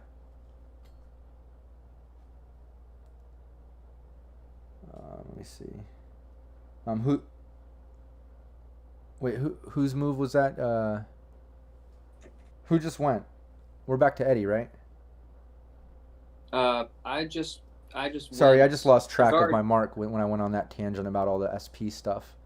The guard just attacked me. Okay, yeah. Then it is Eddie. I was right. Yeah, back to Eddie. All right, so they moved a step back from me. Yeah, they when you ran up on him, you ran up, and they were just instantly like backing up. He's holding up the pistols, or they raised their hands. Like, whoa. All right, well, I'm gonna continue advancing and get closer to them, and I'll talk to them because they're not pointing a gun at me. But I'm gonna be like, "What the fuck did you just do to my cybernetics?" Okay, yeah, you can move up to him. Yeah, you say that, they're just like, whoa, it was just some type of like microwave or EMP sort of weapon sort of thing. Like, we're just trying to protect our roof, man. Come on, we don't want any trouble. Then you can fix it. He just like looks. He's like, it should wear off. It should wear off. Do I want to be a murder hobo? Let me see what the chat might say. Anything? I tell you, they don't need their legs to fix your arm. It's true. Well, they said it'll just wear off. Yeah, it says So Viking's looking pretty sweaty. He might die. yeah. He's hurt. I don't think I have anything to like tie them up or anything. Yeah, I don't. Zen would. All right, I'll tell them to come with me, and I'll start I'll herd them back in the direction of the satellite or the exit, if I can. Okay. If I can persuade them to walk with me, talk with me. Yeah, give me a persuasion roll.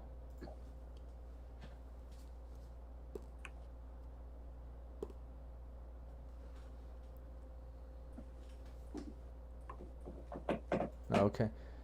Yeah, the guy just kind of like puts down the gun. He's like, all right, yeah, wherever you want to go. And the girl just kind of like backs up and just seems a little more scared. She kind of like goes down on the ground. She just backs up. She's like, just leave us alone. Just leave us alone.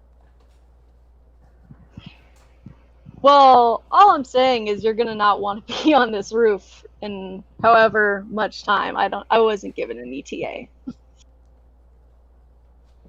Yeah, she's just terrified. She's just down. She's like, just leave us alone. Leave us alone. And the other scientist is kind of like walked over to you. He's like, whatever you want. Like, since you were kind of trying to make him go, you know? Yeah, I'm trying to get him to exit the vicinity, essentially. You know what, though? I should take his gun. Fuck him. It's on the ground. Take his gun. All right, yeah, you can pick it up. Yeah, you pick up his Cool. gun. He's ready to follow you. The other girl's scared on the ground, not really wanting to do shit. Viking, what are you doing? Keeping in mind you have a -2 to all your actions right now, right?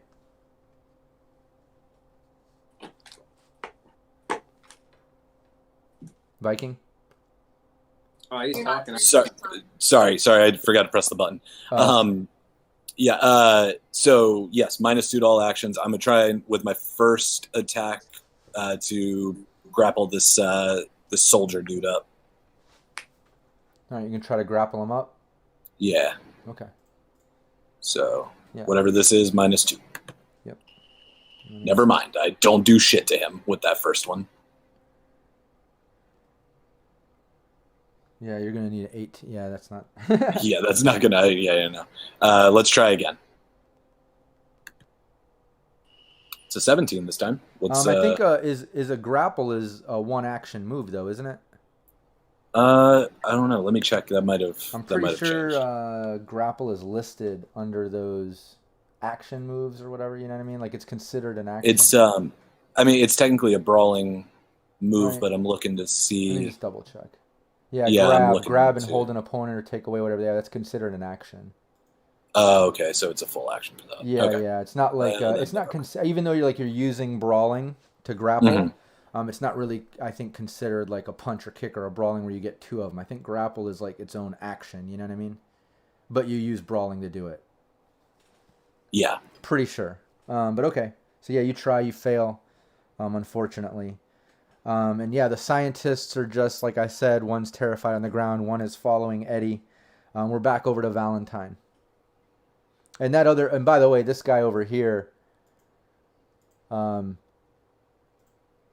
he's fucking dead. You heard him breathe his last breath, fart his last death fart, and cough up some blood. He's done.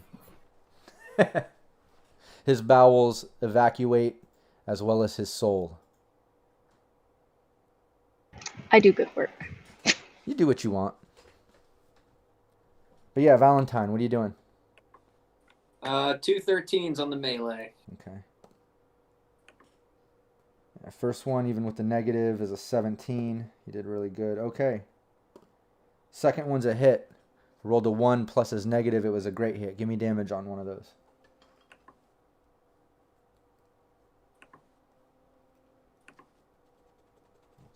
I am made of 2s and 17s. Unbelievable, dude. Like, all your damages are 2s. It's crazy.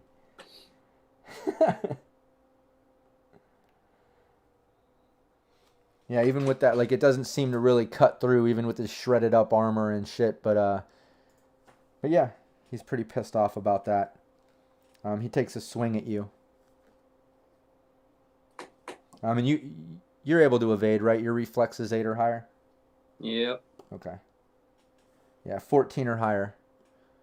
And I am accounting for his negative shit because he's definitely wounded pretty bad.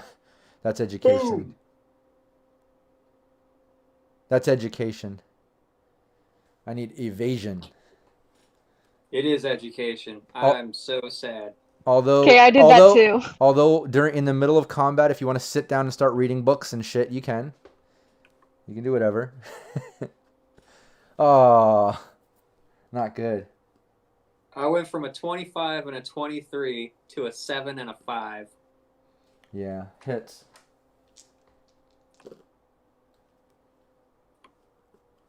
Six damage.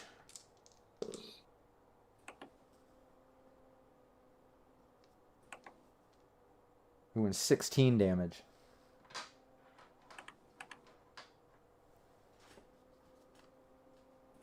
And just remember your SP is only 6, and you took damage before, so it's probably only like a 5 in this case, right? All right, so my SP is at 9. Oh, okay. Yeah, so that's a 5. Half rounded up, right? That's 5 for the first one, so that's 1 damage. Mhm. And then it goes down again.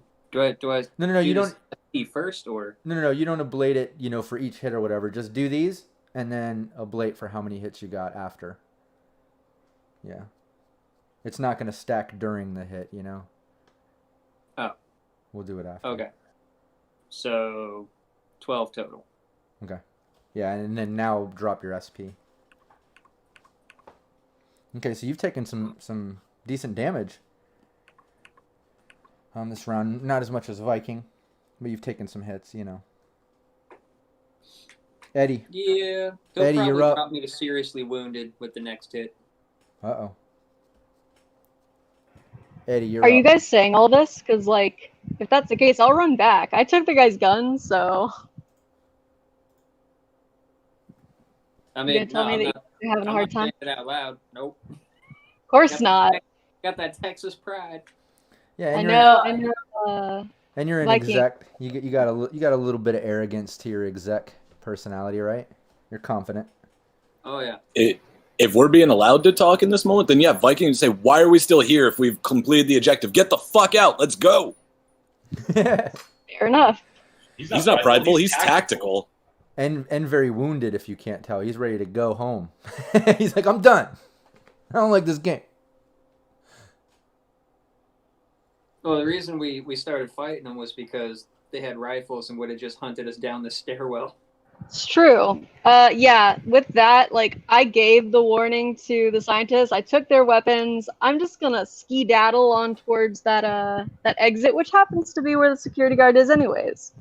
So I'll at least get in the vicinity. Yeah, and Isaac in the chat said maybe one of those scientists can first aid Viking, at least to get rid of his negative, you know. But yeah, so you run back over there. That guy, remember that one guy is following you. He's like running behind you, next to you. Then with my free action talking, I'll just be like, hey, if you can do anything for my pal, you probably should. Or I'm just gonna hit you anyways. He's just like, I'm not medical. I know nothing about medical. Damn it. I tried. Yeah. Okay, but yeah, you ran back over there. Viking, what are you doing?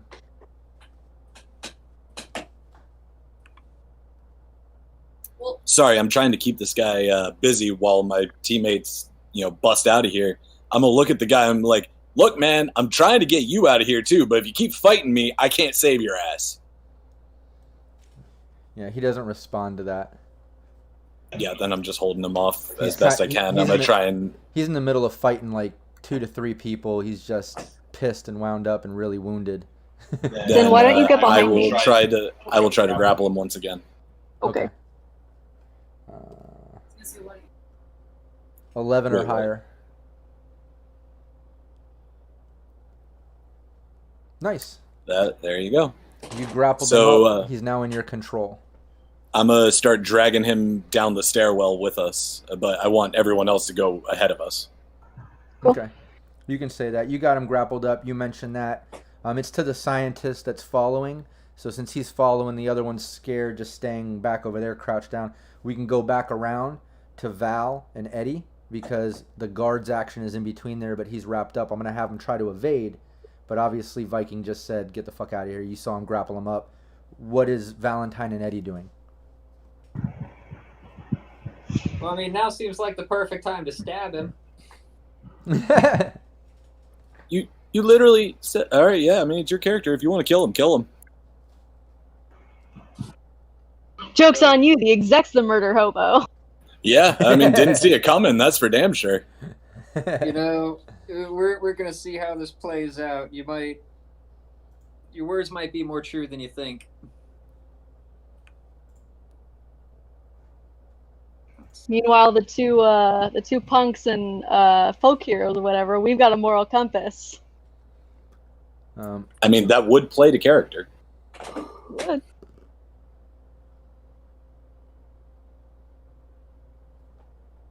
Ten or higher, and 12 or higher. 10 or higher or 12 or higher. Yeah, both hit. Give me the damage. I had to do the math. He gets that negative because he's grappled up. What? He's evading while grappling. He just gets You a can minus. wiggle. Yeah, I believe that you can wiggle. still that you just get a -2 to any. Let me just double check that. I think when you're using someone as like a human shield, they can't evade shots coming at them. But when someone's grappled up, they might be able to evade like a stab, but they just get a -2 to all actions. Yeah, they get a -2. The only thing they're limited from doing is they can't use their move action at all. Yeah, they can't Too use their bad you don't move. have physical dice. And I I don't would say think you need 2 and dice. I don't think he can attack either until he removes himself from your grapple, but he can like evade, right?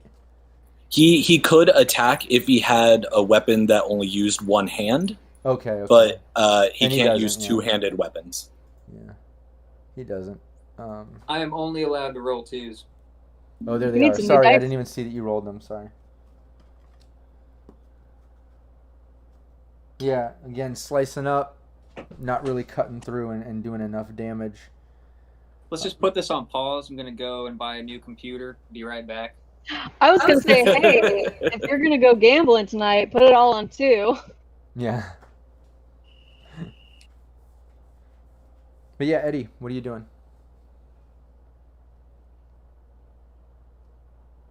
That's me. Yeah. You know what? I feel really bad about that girl. Eddie would feel really bad if she just got blown up. So he's gonna run. He's gonna sprint over and try and grab her by the jacket or some shit. Okay. Yeah, you can run 12 meters back over towards there.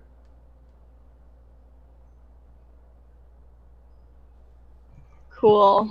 And I'll try and grab her. Do you All right, want? you'll have to I do won't be able that to do next. anything with the run. You'll have to do that next round if you're gonna try to grab her up. Sounds good. Yeah. Okay, you back over Viking. Let me do that. Let me just try to get this guard to evade out of this, even though he's got the negative and the negative from being so fucking wounded. But no luck. Not with a roll like that. He can't get out of your grapple. You can move him wherever you want. You're in control. Or you can choke him. You can throw him. You know, when you have someone in grapple, you can do numerous things.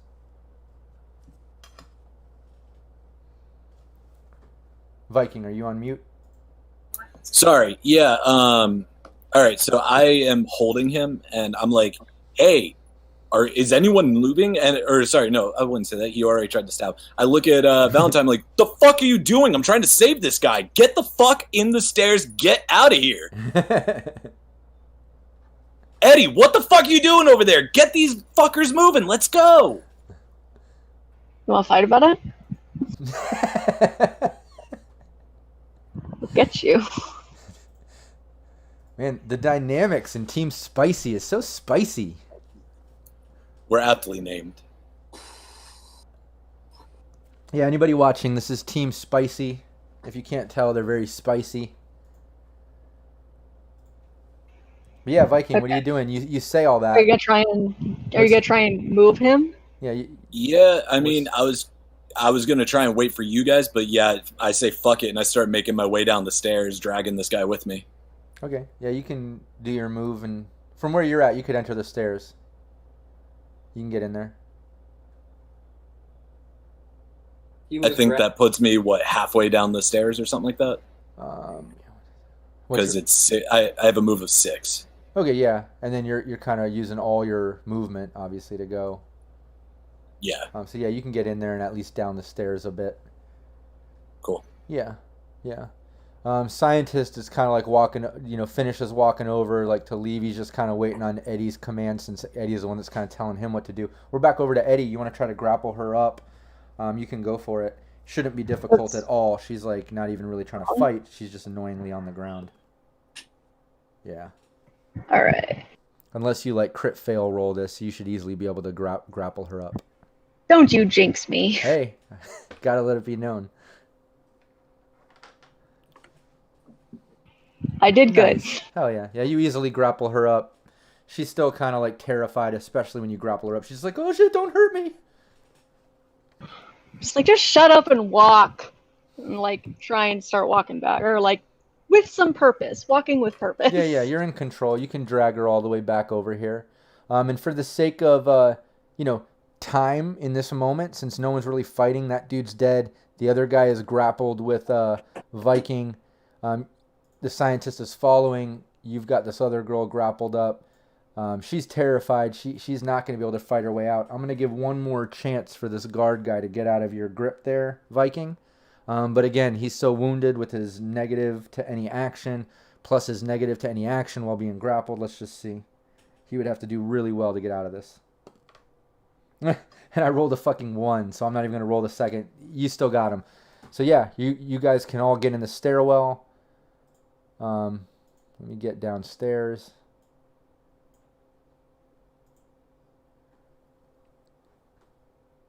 Just put you over here. That girl's gone. This girl is gone by this point. It seems like it's just the bartender inside that you see. He's kind of fucking with the cash register and stuff over here. Let me get everybody's... Is everybody's icon there? Okay. Yeah, it looks like it. Yeah, I'm not going to bother grabbing...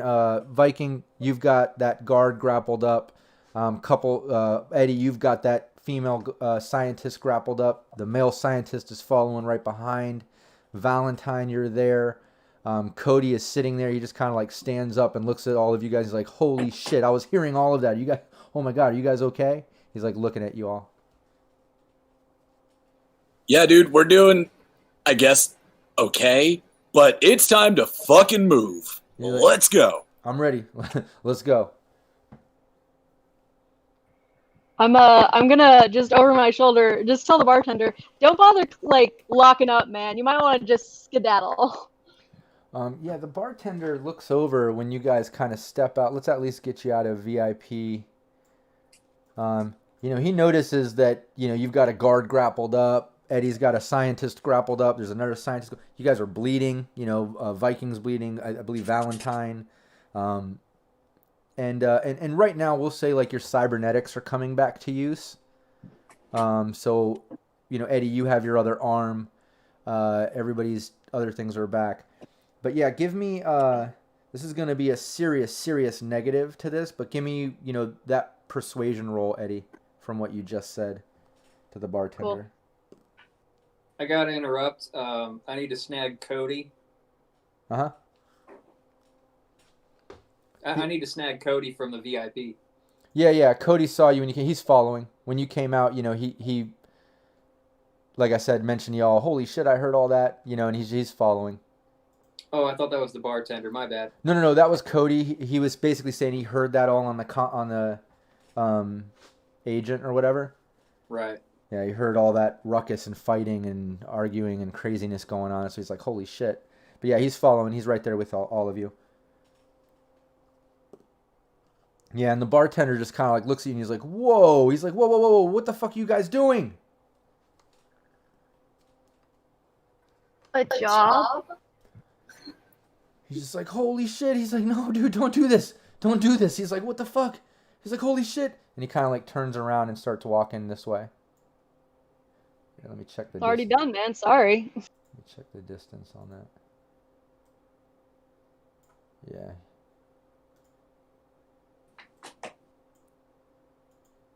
Yeah, he's just walking away. He's panicking. What do you guys do? Viking yells out to him like, not in time for the captain to go down with the ship, man. You want to be out of here pronto. We'll find a way to reimburse you for whatever you need, but just get the fuck out now. And I start moving towards the door. Yeah, he's still walking towards the back. He's like panicking. He's like, what the fuck did you guys do? And he's like walking away, like towards the back. Yeah, this is Can't send them off. This is 100% out of character for me, but I'm gonna hop over the bar and grab this dude and just drag him out of here. What's your movement? Oh wait, no, this guy's slower than Zen, isn't he? Yeah, If and you just so want, you know, I can. and this guy is, 12. He's like, 18 meters away from you guys. You'd have to hop the bar and go around it and get to him. He's also moving away from you, so unless he stops, you might not catch up to him until he gets to wherever he's going, Yeah. I'm just gonna shove the scientist at you, and then I'll try and get him. Yeah, I made this guy slow. So yeah, I'll take the scientist then. Okay, then I will try and hop the bar and get to him. Yeah, and you easily do that. The scientist isn't really trying to fight. She's still, like, terrified. The other scientist is just standing there. Yeah, and you can do your movement, towards him. You can do 6 in an action, or you can do 12 as a run. I'll just run. Fuck it. Yeah, so you can go to right about, Here I think is what it is. Yeah. Just ruin Sounds my good. gesture at trying to build team trust. All right. Yeah, right there. Fine. I can't help it if you're slow, man. Yeah, and he keeps like heading back. He steps through that door area. Yeah. He runs through that little half door area heading towards the back. Damn it. Fuck. Can I try and like intimidate or like persuade him? Or I already did that, didn't I? I mean, you already did, but things really changed when you guys are dragging scary security and scientists from the roof. And keep in mind, he works here. He knows, he already told Viking, this is Petrochem run. Obviously, these are Petrochem security guards up there, and they own the shit. Like, he's pretty scared of that, even more so than he loves Eddie Brass. You know what I mean? Yeah. So he got kind of freaked out when he saw what you guys were doing, and he's kind of running towards the back. He's going Eddie, you can't. Valentine, what are you doing, by the way? You're holding onto the scientist there, or are you following Viking out, or what are you doing? I'm dragging the scientist out of here. Okay. So yeah, I wish I could be more help, but yeah. So let's at least get you guys, heading towards the front door. The other scientist is following. Eddie, back to you. If I did another run, could I reach him?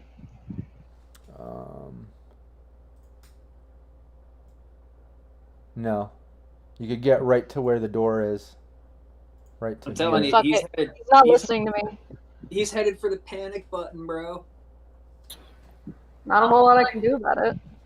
So, Eddie, you can't save them all. If the captain wants to go down with the ship, let him be the corporate fodder that he is. exactly. So I'm just gonna say fuck it and try and get myself out.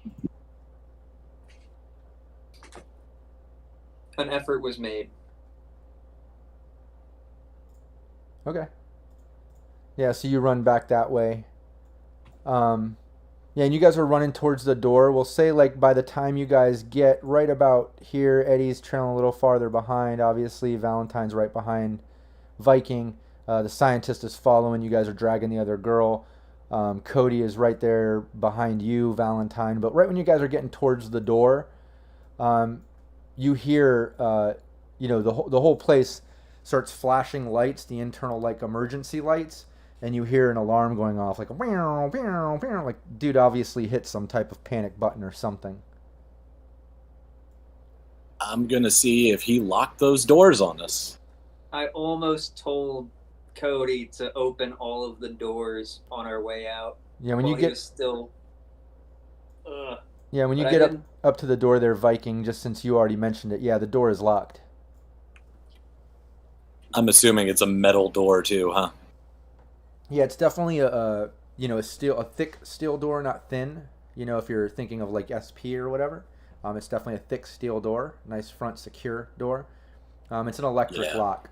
So if anybody has any type of electric lock picking sort of ability, it's electric. Or like Valentine said, Cody could try to run back to the access point and try to hack back in, gain access, and unlock it.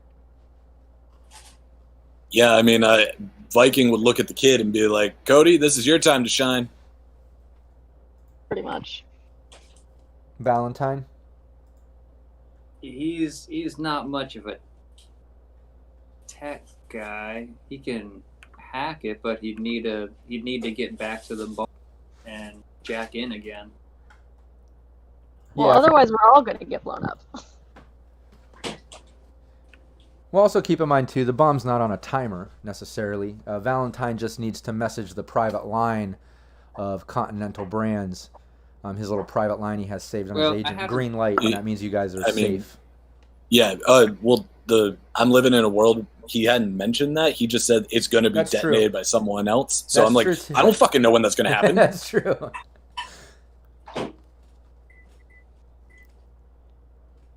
Yeah, so what's up, Valentine? You want to send Cody back there, or what do you or you guys, what's the plan? Yeah, I'm gonna hand the scientist back off to Eddie. Cody and I are gonna go back to the VIP area. I'm gonna tell Cody to jack in, unlock the doors. I'm gonna go have a word with the bartender. Okay. Nobody panic. Nobody is blowing up until I say so. Okay. Wait, seriously? Ah, well, fuck Seriously. me. Okay, so Eddie and Viking, are you guys gonna hang out here by the door for now while Valentine and Cody head back there to take care of that? Yup. Okay. I mean, if we have no timer, no, Viking's gonna try and go back to get the bartender out. Okay. So you're gonna go with Valentine back there? Yeah, I guess so. It's fine. I'll babysit. Are we Yeah, still dealing with a very angry security guard? And Eddie, yeah, I mean, Eddie, you're I'm holding on dragging to the him along. scientist then, and Oh, you're taking him with? The It's what? not like he really has a choice. He has a negative to everything. He's going wherever Viking says he's going. Yeah, he's got such a bad. He's got some stacked negative mods from the damage and then being grappled. Like it would. Like I said, I'm not even rolling because it would have to be so unbelievable. I'm kind of giving him that grapple because he's so fucking wounded. He should be dead. Yeah, at this point, it's essentially I've got him slung over my shoulder and I'm carrying him Yeah, around. yeah, he's barely conscious. But anyways, so you've got him. You can drag him back there if you want and follow Valentine and go back there. Is that your plan? Yeah, I was gonna go. Well, I was gonna go back to wherever the bartender was to try and talk him down. But now that I think about it, he probably has a steel shutter in front of him. So fuck it, I'm just gonna stay here. So yeah, to streamline all that, I'm not gonna like take each round with the move thing. We'll say Valentine runs back there with Cody.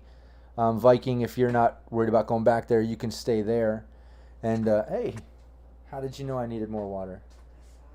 Thanks.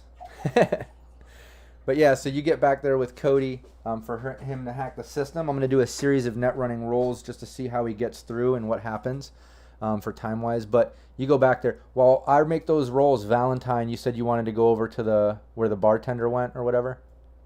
Yeah. Yeah, when you get back there, you talk him just... out there. When you get back there, you see a closed door over there that just says office. Pretty much that's the only spot this dude probably went to. Yeah, I'm just gonna start shouting through the door. Hey, buddy, it's closing time. We all gotta get out of here because this place it's not safe. Yeah, you hear from behind the door him yell out, and he's like, dude, just get the fuck out of my bar. What the fuck are you guys doing? Can't get out if you locked us in, asshole. I know I'm not back there, but that's what I would say. Well, you did lock the doors on us before we could get out.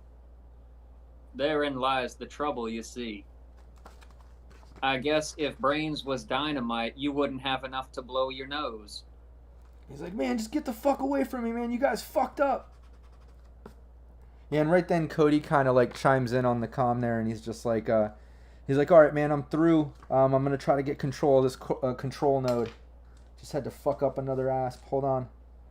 So he's trying to gain control.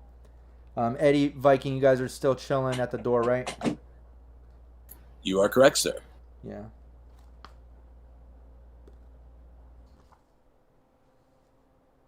Okay, cool. Cody's like, I've got control, man. I'm back in. I've got cameras, Oh, lights, thank God. locks, elevator. What are we doing? Alarms are Open still all the going. doors. Open all the doors, shut off these lights and sirens if you can afterwards. Yeah, he pops the locks. You hear Viking Eddie. You hear the front locks just go tish tish. So all the digital ones pop, like the one at the stairs, the elevator, the front door. Bathrooms, office, those are manual. Those aren't electric, so those don't pop open. But yeah, he pops those open. You hear the alarms stop and the normal lights go on instead of emergency. Then you hear the bartender yell from the office. He's like, "What the fuck are you guys doing?" I'm gonna open the door. It's locked. That one's locked? Yeah. It's not an electric lock part of the system. It's just a manual, locking door. I kick it. Okay. Yeah, give me it's not moving anywhere. Just give me your damage. Let me just check the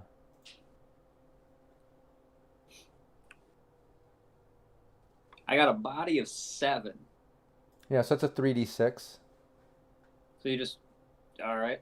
Yeah, give me 3d6. Come on, buddy. 12. Yeah, the door kind of like dents in and stuff. It doesn't completely break through, but you definitely dealt quite a bit of damage to it. You get a second hit if you want.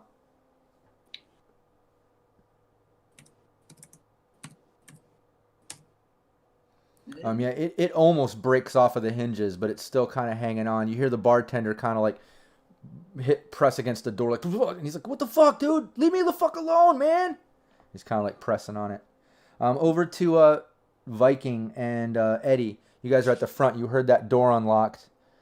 What are you guys doing? I walk out the front door and I look at the bouncer who's out there, and I hand him my claim check and reach and take my axe, and then keep moving. I'd probably do about the same. Yeah, they're just kind of piled up on the side there. It's not like they really have a check for it. So they're just kind of right there on the ground. And when you go to hand him, he just kind of like looks at you like shocked that you're coming out through the door. And he takes a swing at you. Yeah, so if you want to give me evade. Oh, but you're holding that guy still too, so you got a negative. Yeah, so on that, yeah. I have a -4 altogether. -4 because you're wounded bad. Oh shit! So that's a 12. Hold on, let me get the other stat. Sorry. The fucking guy here.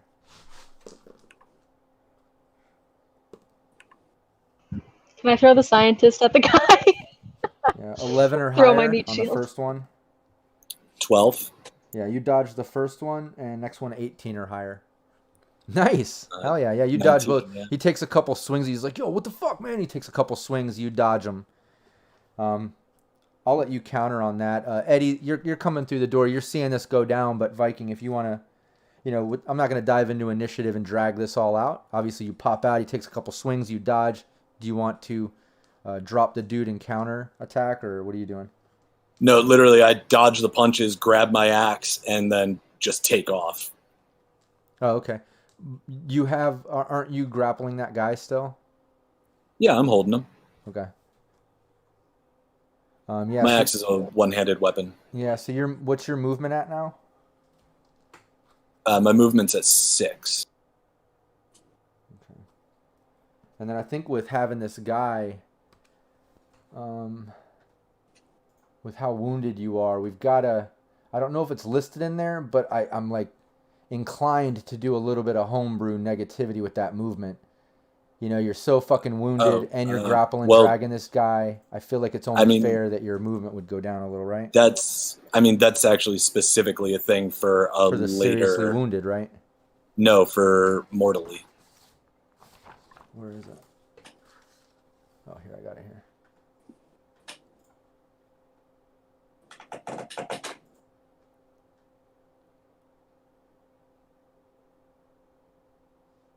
Yeah, where are you?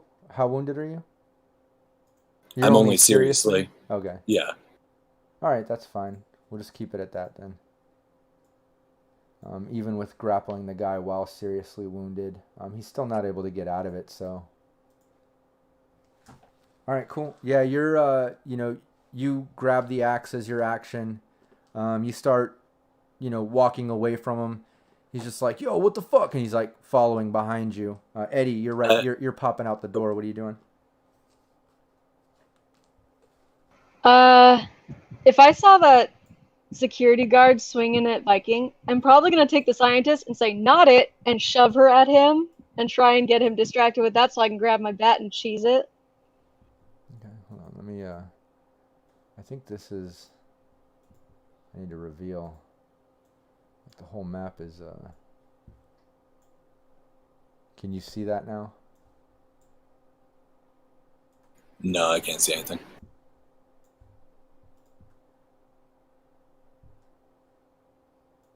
In Roll20, can you see the map? Like you're below that map? Yeah, I can see where my icon is. It's just still a black background. So if there's anything specific, no, I just wanted to make sure you could see your icon. I just wanted to double check because I dragged you off of the map and it looked like it was still hidden until just now. But okay, yeah. Sorry, Eddie, what are you doing? You stepped out. You saw him swing on him. What are you doing? I'm gonna shove the scientist at him and grab my bat and cheese it. Okay. Just say, not it. Yeah, give me a brawling roll. Let's at least see. I mean, you automatically get a throw because you've got the grapple. The scientist is definitely going to take 1d6 damage from that. So give me that first, I guess. No. Just give me the damage. You have her in a grapple. You can automatically throw her as your action.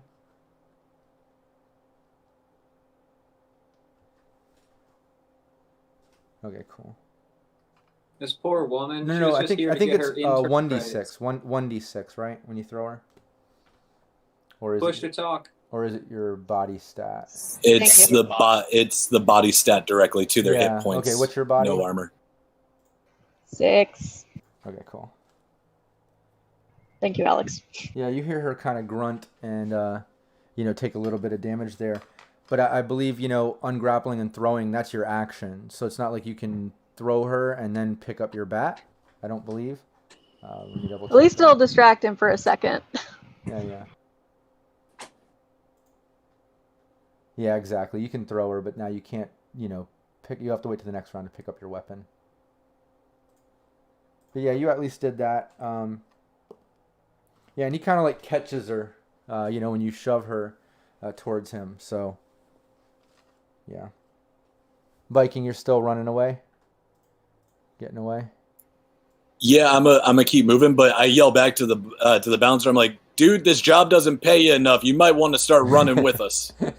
All right, Valentine, we're back to you. You and Cody are chilling in there. Door is about to break off the hinges. What are you doing? Honestly, I was just going to kick it in a fit of frustration and walk away, but this is working out, so... Oh, wait, I don't have to roll brawling. It's just... Yeah, just give me the damage. The door is not going to evade you. Yeah, door gets knocked off the hinges. It's broken off. The bartender's in there. He kind of like... Let's see here. He takes a couple steps back. In the office, and he's just like, whoa, dude, I don't want any fucking problems, man. He kind of like backs up. Okay, so I pull out my knife with one hand, and I say, buddy, you're coming with me willingly. And then I pull out my gun with my other hand, and I say, or I'm going to give you the wire brush treatment. Nice. Do you have any type of like intimidation or anything like that? Is intimidation a cyberpunk thing?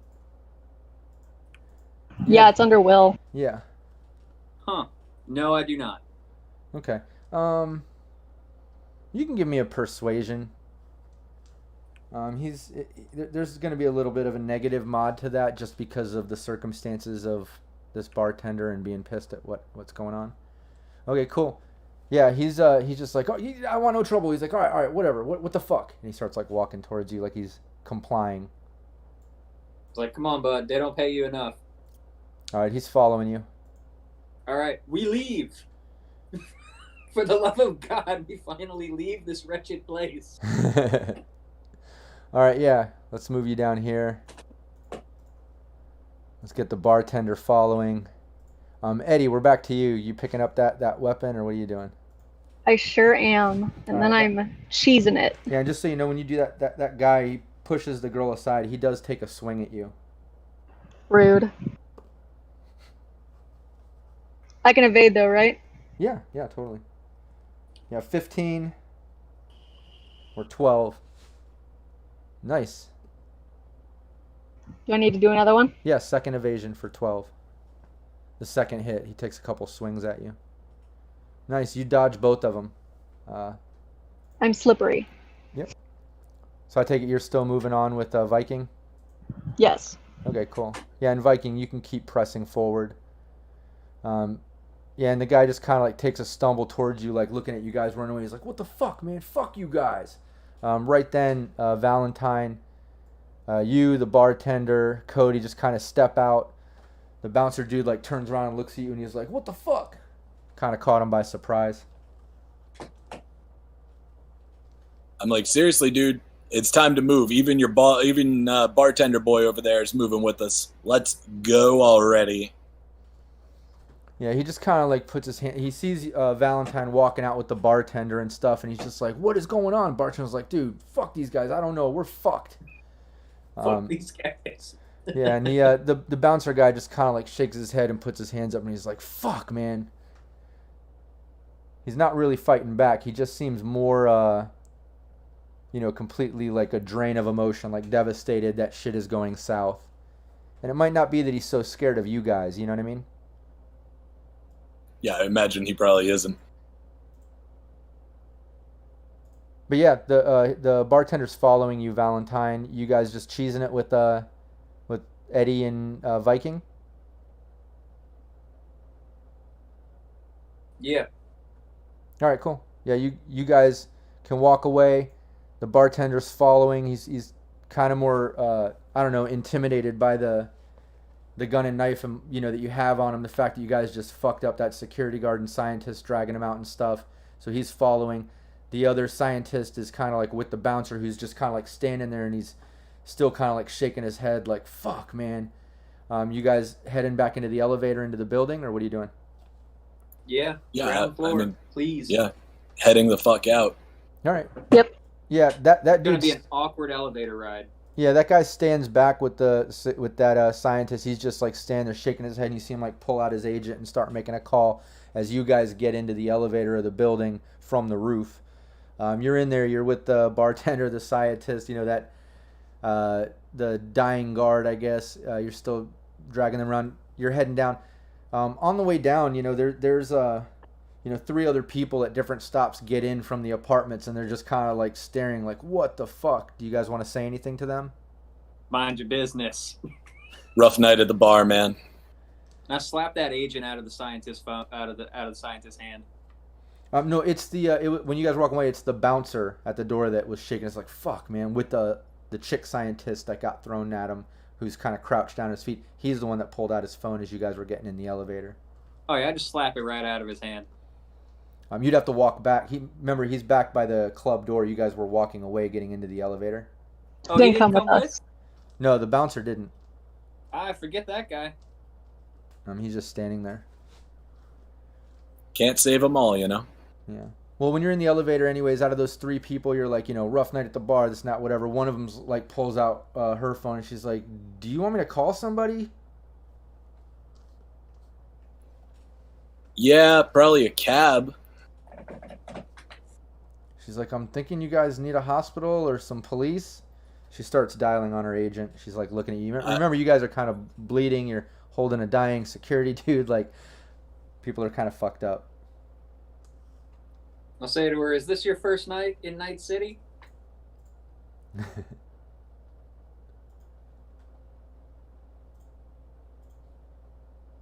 Yeah, she just laughs at that. She's like, so you don't want me to call anybody for you? No, we already got it covered. Yeah, we're covered. Yeah. Yeah, and I see in the chat coupler, I'm pretty sure that's Eric saying, no homebrew Rob. Yeah, we didn't. We looked it up. I think that's referring to the movement in the seriously wounded state, and we found it. But yeah, okay, so you go down. She just like shakes her head and puts her phone away. You guys go down the elevator. Coming out the building again, there's like random people coming and going. It's pretty late in the fucking night, but there's still people going around, coming in and out of the apartment and traffic and stuff. Some people kind of like glance and look at you guys like, what the fuck? Because you guys are kind of bleeding and fucked up. You step out of the building. That's what's going on. It's your group. What's the plan? You said there's a hospital across the street, right? Attached to the apartment complex. Yeah, I walk over there and walk into the triage and set the guard down. And I was just like, this guy needs a little help. And then I'm walking back out. Okay, yeah, you guys can do that. You guys can walk over and just drop off the security guy, and you want to leave the scientist and bartender there too, or what are you doing with them? Well, let me tell you something out of character. This character is very different from any other character I've ever played, so I'm trying to play it right. Regarding the scientists, my first instinct was just to put a bullet in each of their heads up on the roof, but seeing all the pushback from my teammates, I still want to keep their trust, which is why I kicked down a steel door to get Eddie's buddy out of there. So what I want to do is call 2 cabs, one for Eddie and Viking, and one for me and the scientists. They're assets now. They could be taken back to the corporation and either grilled for information, or if their resumes are up to date, new hires. Okay. Yeah, you can do that. Again, just 20 euro bucks per cab from where you're at. You can order those too. They're going to show up in just a few minutes. This area, they're running around the area. Yeah, I'll take off 40 euro bucks. Don't you guys worry about it. Thanks, bro. Thanks, Okay. my dude. So you're getting in the cabs. Where are the cabs taking you around? I take it you're going back to the corporation, to your office. Eddie and Viking, you guys heading back to your building, or where Viking is and stuff? Yeah, I'm heading back to the safety of my neighborhood. Yeah. All right, Yeah. Before when the cabs arrive, before we get in them, I'm just gonna put my hand on Eddie's shoulder and say, "Hey, little guy, do you want to see something cool?" I'm gonna immediately be like, "Hey, man, if this is your attempt to whip your dick out, I'm not about it." I'm gonna get in on my internal agent and say green light, and then spin up my level dampeners. All right, cool. Yeah, you say green light to the private line. Within just like a few seconds, you just hear like a huge fucking explosion coming from obviously above. And when you look up, you see like a bunch of smoke going up, and obviously a huge explosion went on up there. You hear some people in the streets kind of like scream out and like, "Oh shit, what the hell is that?" You hear like building alarms go off from the mega complex, the apartment building. Sounds like typical like fire alarm sort of shit going off. But yeah, people are kind of like looking, taking pictures, videoing the smoke. Some people are coming out of the building panicking. Some are coming out like, "What the fuck?" Like they don't care. Typical shit. But yeah, huge explosion goes off. Then I'm gonna continue on like, "Eddie, you hear that? You did that. You stuck it to Petrochem." You're right, I did, and I'll keep doing so. But good work up there, buddy. And he gets in the cab. Nice.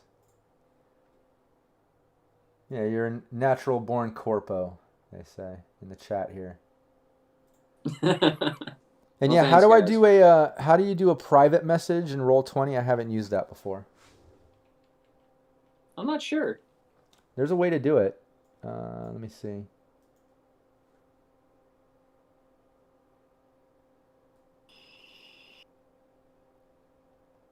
It's something with the person's name.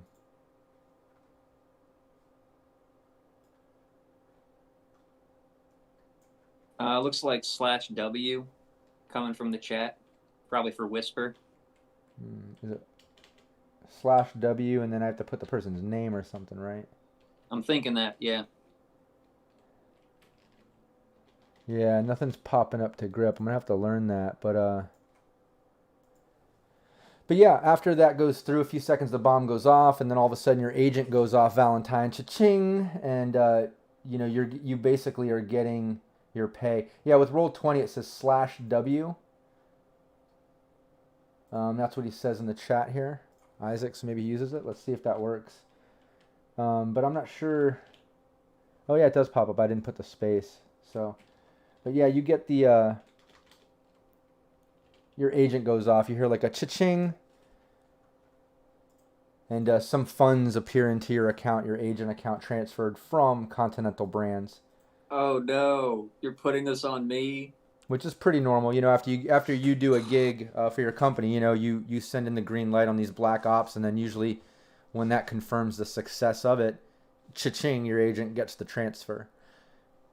Well, if you don't pay us, we're never and working with keep in them. mind, Valentine, not putting anything on you, just keeping it as close to reality. Just like if Eddie was doing a gig or Viking got hired to do something to bring you into, whoever's doing it is obviously going to be getting paid.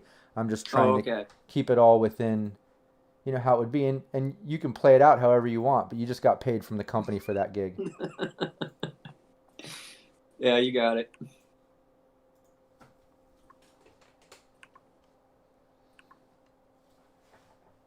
And all right, that's it. Going home with that money. Oh, you want it right now? I don't know. You got to do something, right? I imagine at one point. Just keep in mind, if you don't pay us, we're not working with you again. And don't forget, you got Cody there. You want to try to take care of him sometimes, I'm sure. All right, so You don't have to, but you know how that loyalty shit works. The two of you each get 400 Euro bucks. Cool. Yeah. Rob likes giving us numbers that don't divide evenly among the team. I think that's by design. It's part of the campaign. Play it out. Yeah, and thanks, Isaac, for pointing out that /W. I just didn't have the space before to do that private chat, but now I know. That's awesome. I'm learning Roll20 a little bit more every time, and I really like it. But yeah, so what are you doing? You send each of them 400. Is anything going to Cody? Doesn't have to. Oh wait, no, hang on. You guys each get 500. My math was a little off. Yeah, and Cody can take 200 because he did damn good. Okay. Yeah, he's happy as fuck, dude. He's just like, oh shit, really? He's like, man, first day on the job with you, man. I'm digging it. Man, anytime you need help, man, I got your back. Well, son, you look like you fell off the back of a kibble truck, but I reckon you could find a whisper in a whirlwind. He kind of like fixes his messy hair a little bit. He's like, what?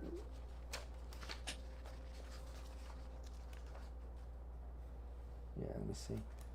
Yeah, and with hooking him up with that, man, his loyalty is rocked up there, man. As you know that chart with what it is, and you know when you give up some of your pay like that. But yeah, his loyalty just skyrocketed, man. He definitely has your back. You can tell he's happy as hell. Yeah, and you sent the money over to Eddie, to Viking. You guys get back home. After this mission, man, I don't think things are gonna pick up immediately. You know, next session that we get into next week, we might just have to say like a week passed, because there needs to be some healing and some things that we got to take care of. I think also we can dabble a little bit into that therapy if you wanted to get your EMP up a little bit, get some of those humanity points back. You can also use some of that money to do shopping. So just so it's clear, anybody watching, and also for the players, we'll go into our chat that we have going on Facebook or Discord, either or, and that's where we can kind of handle some of these things. So we'll chat about that over the next week, and then we'll say next session, you know, we'll decide, but probably about a week has passed. You know what I mean?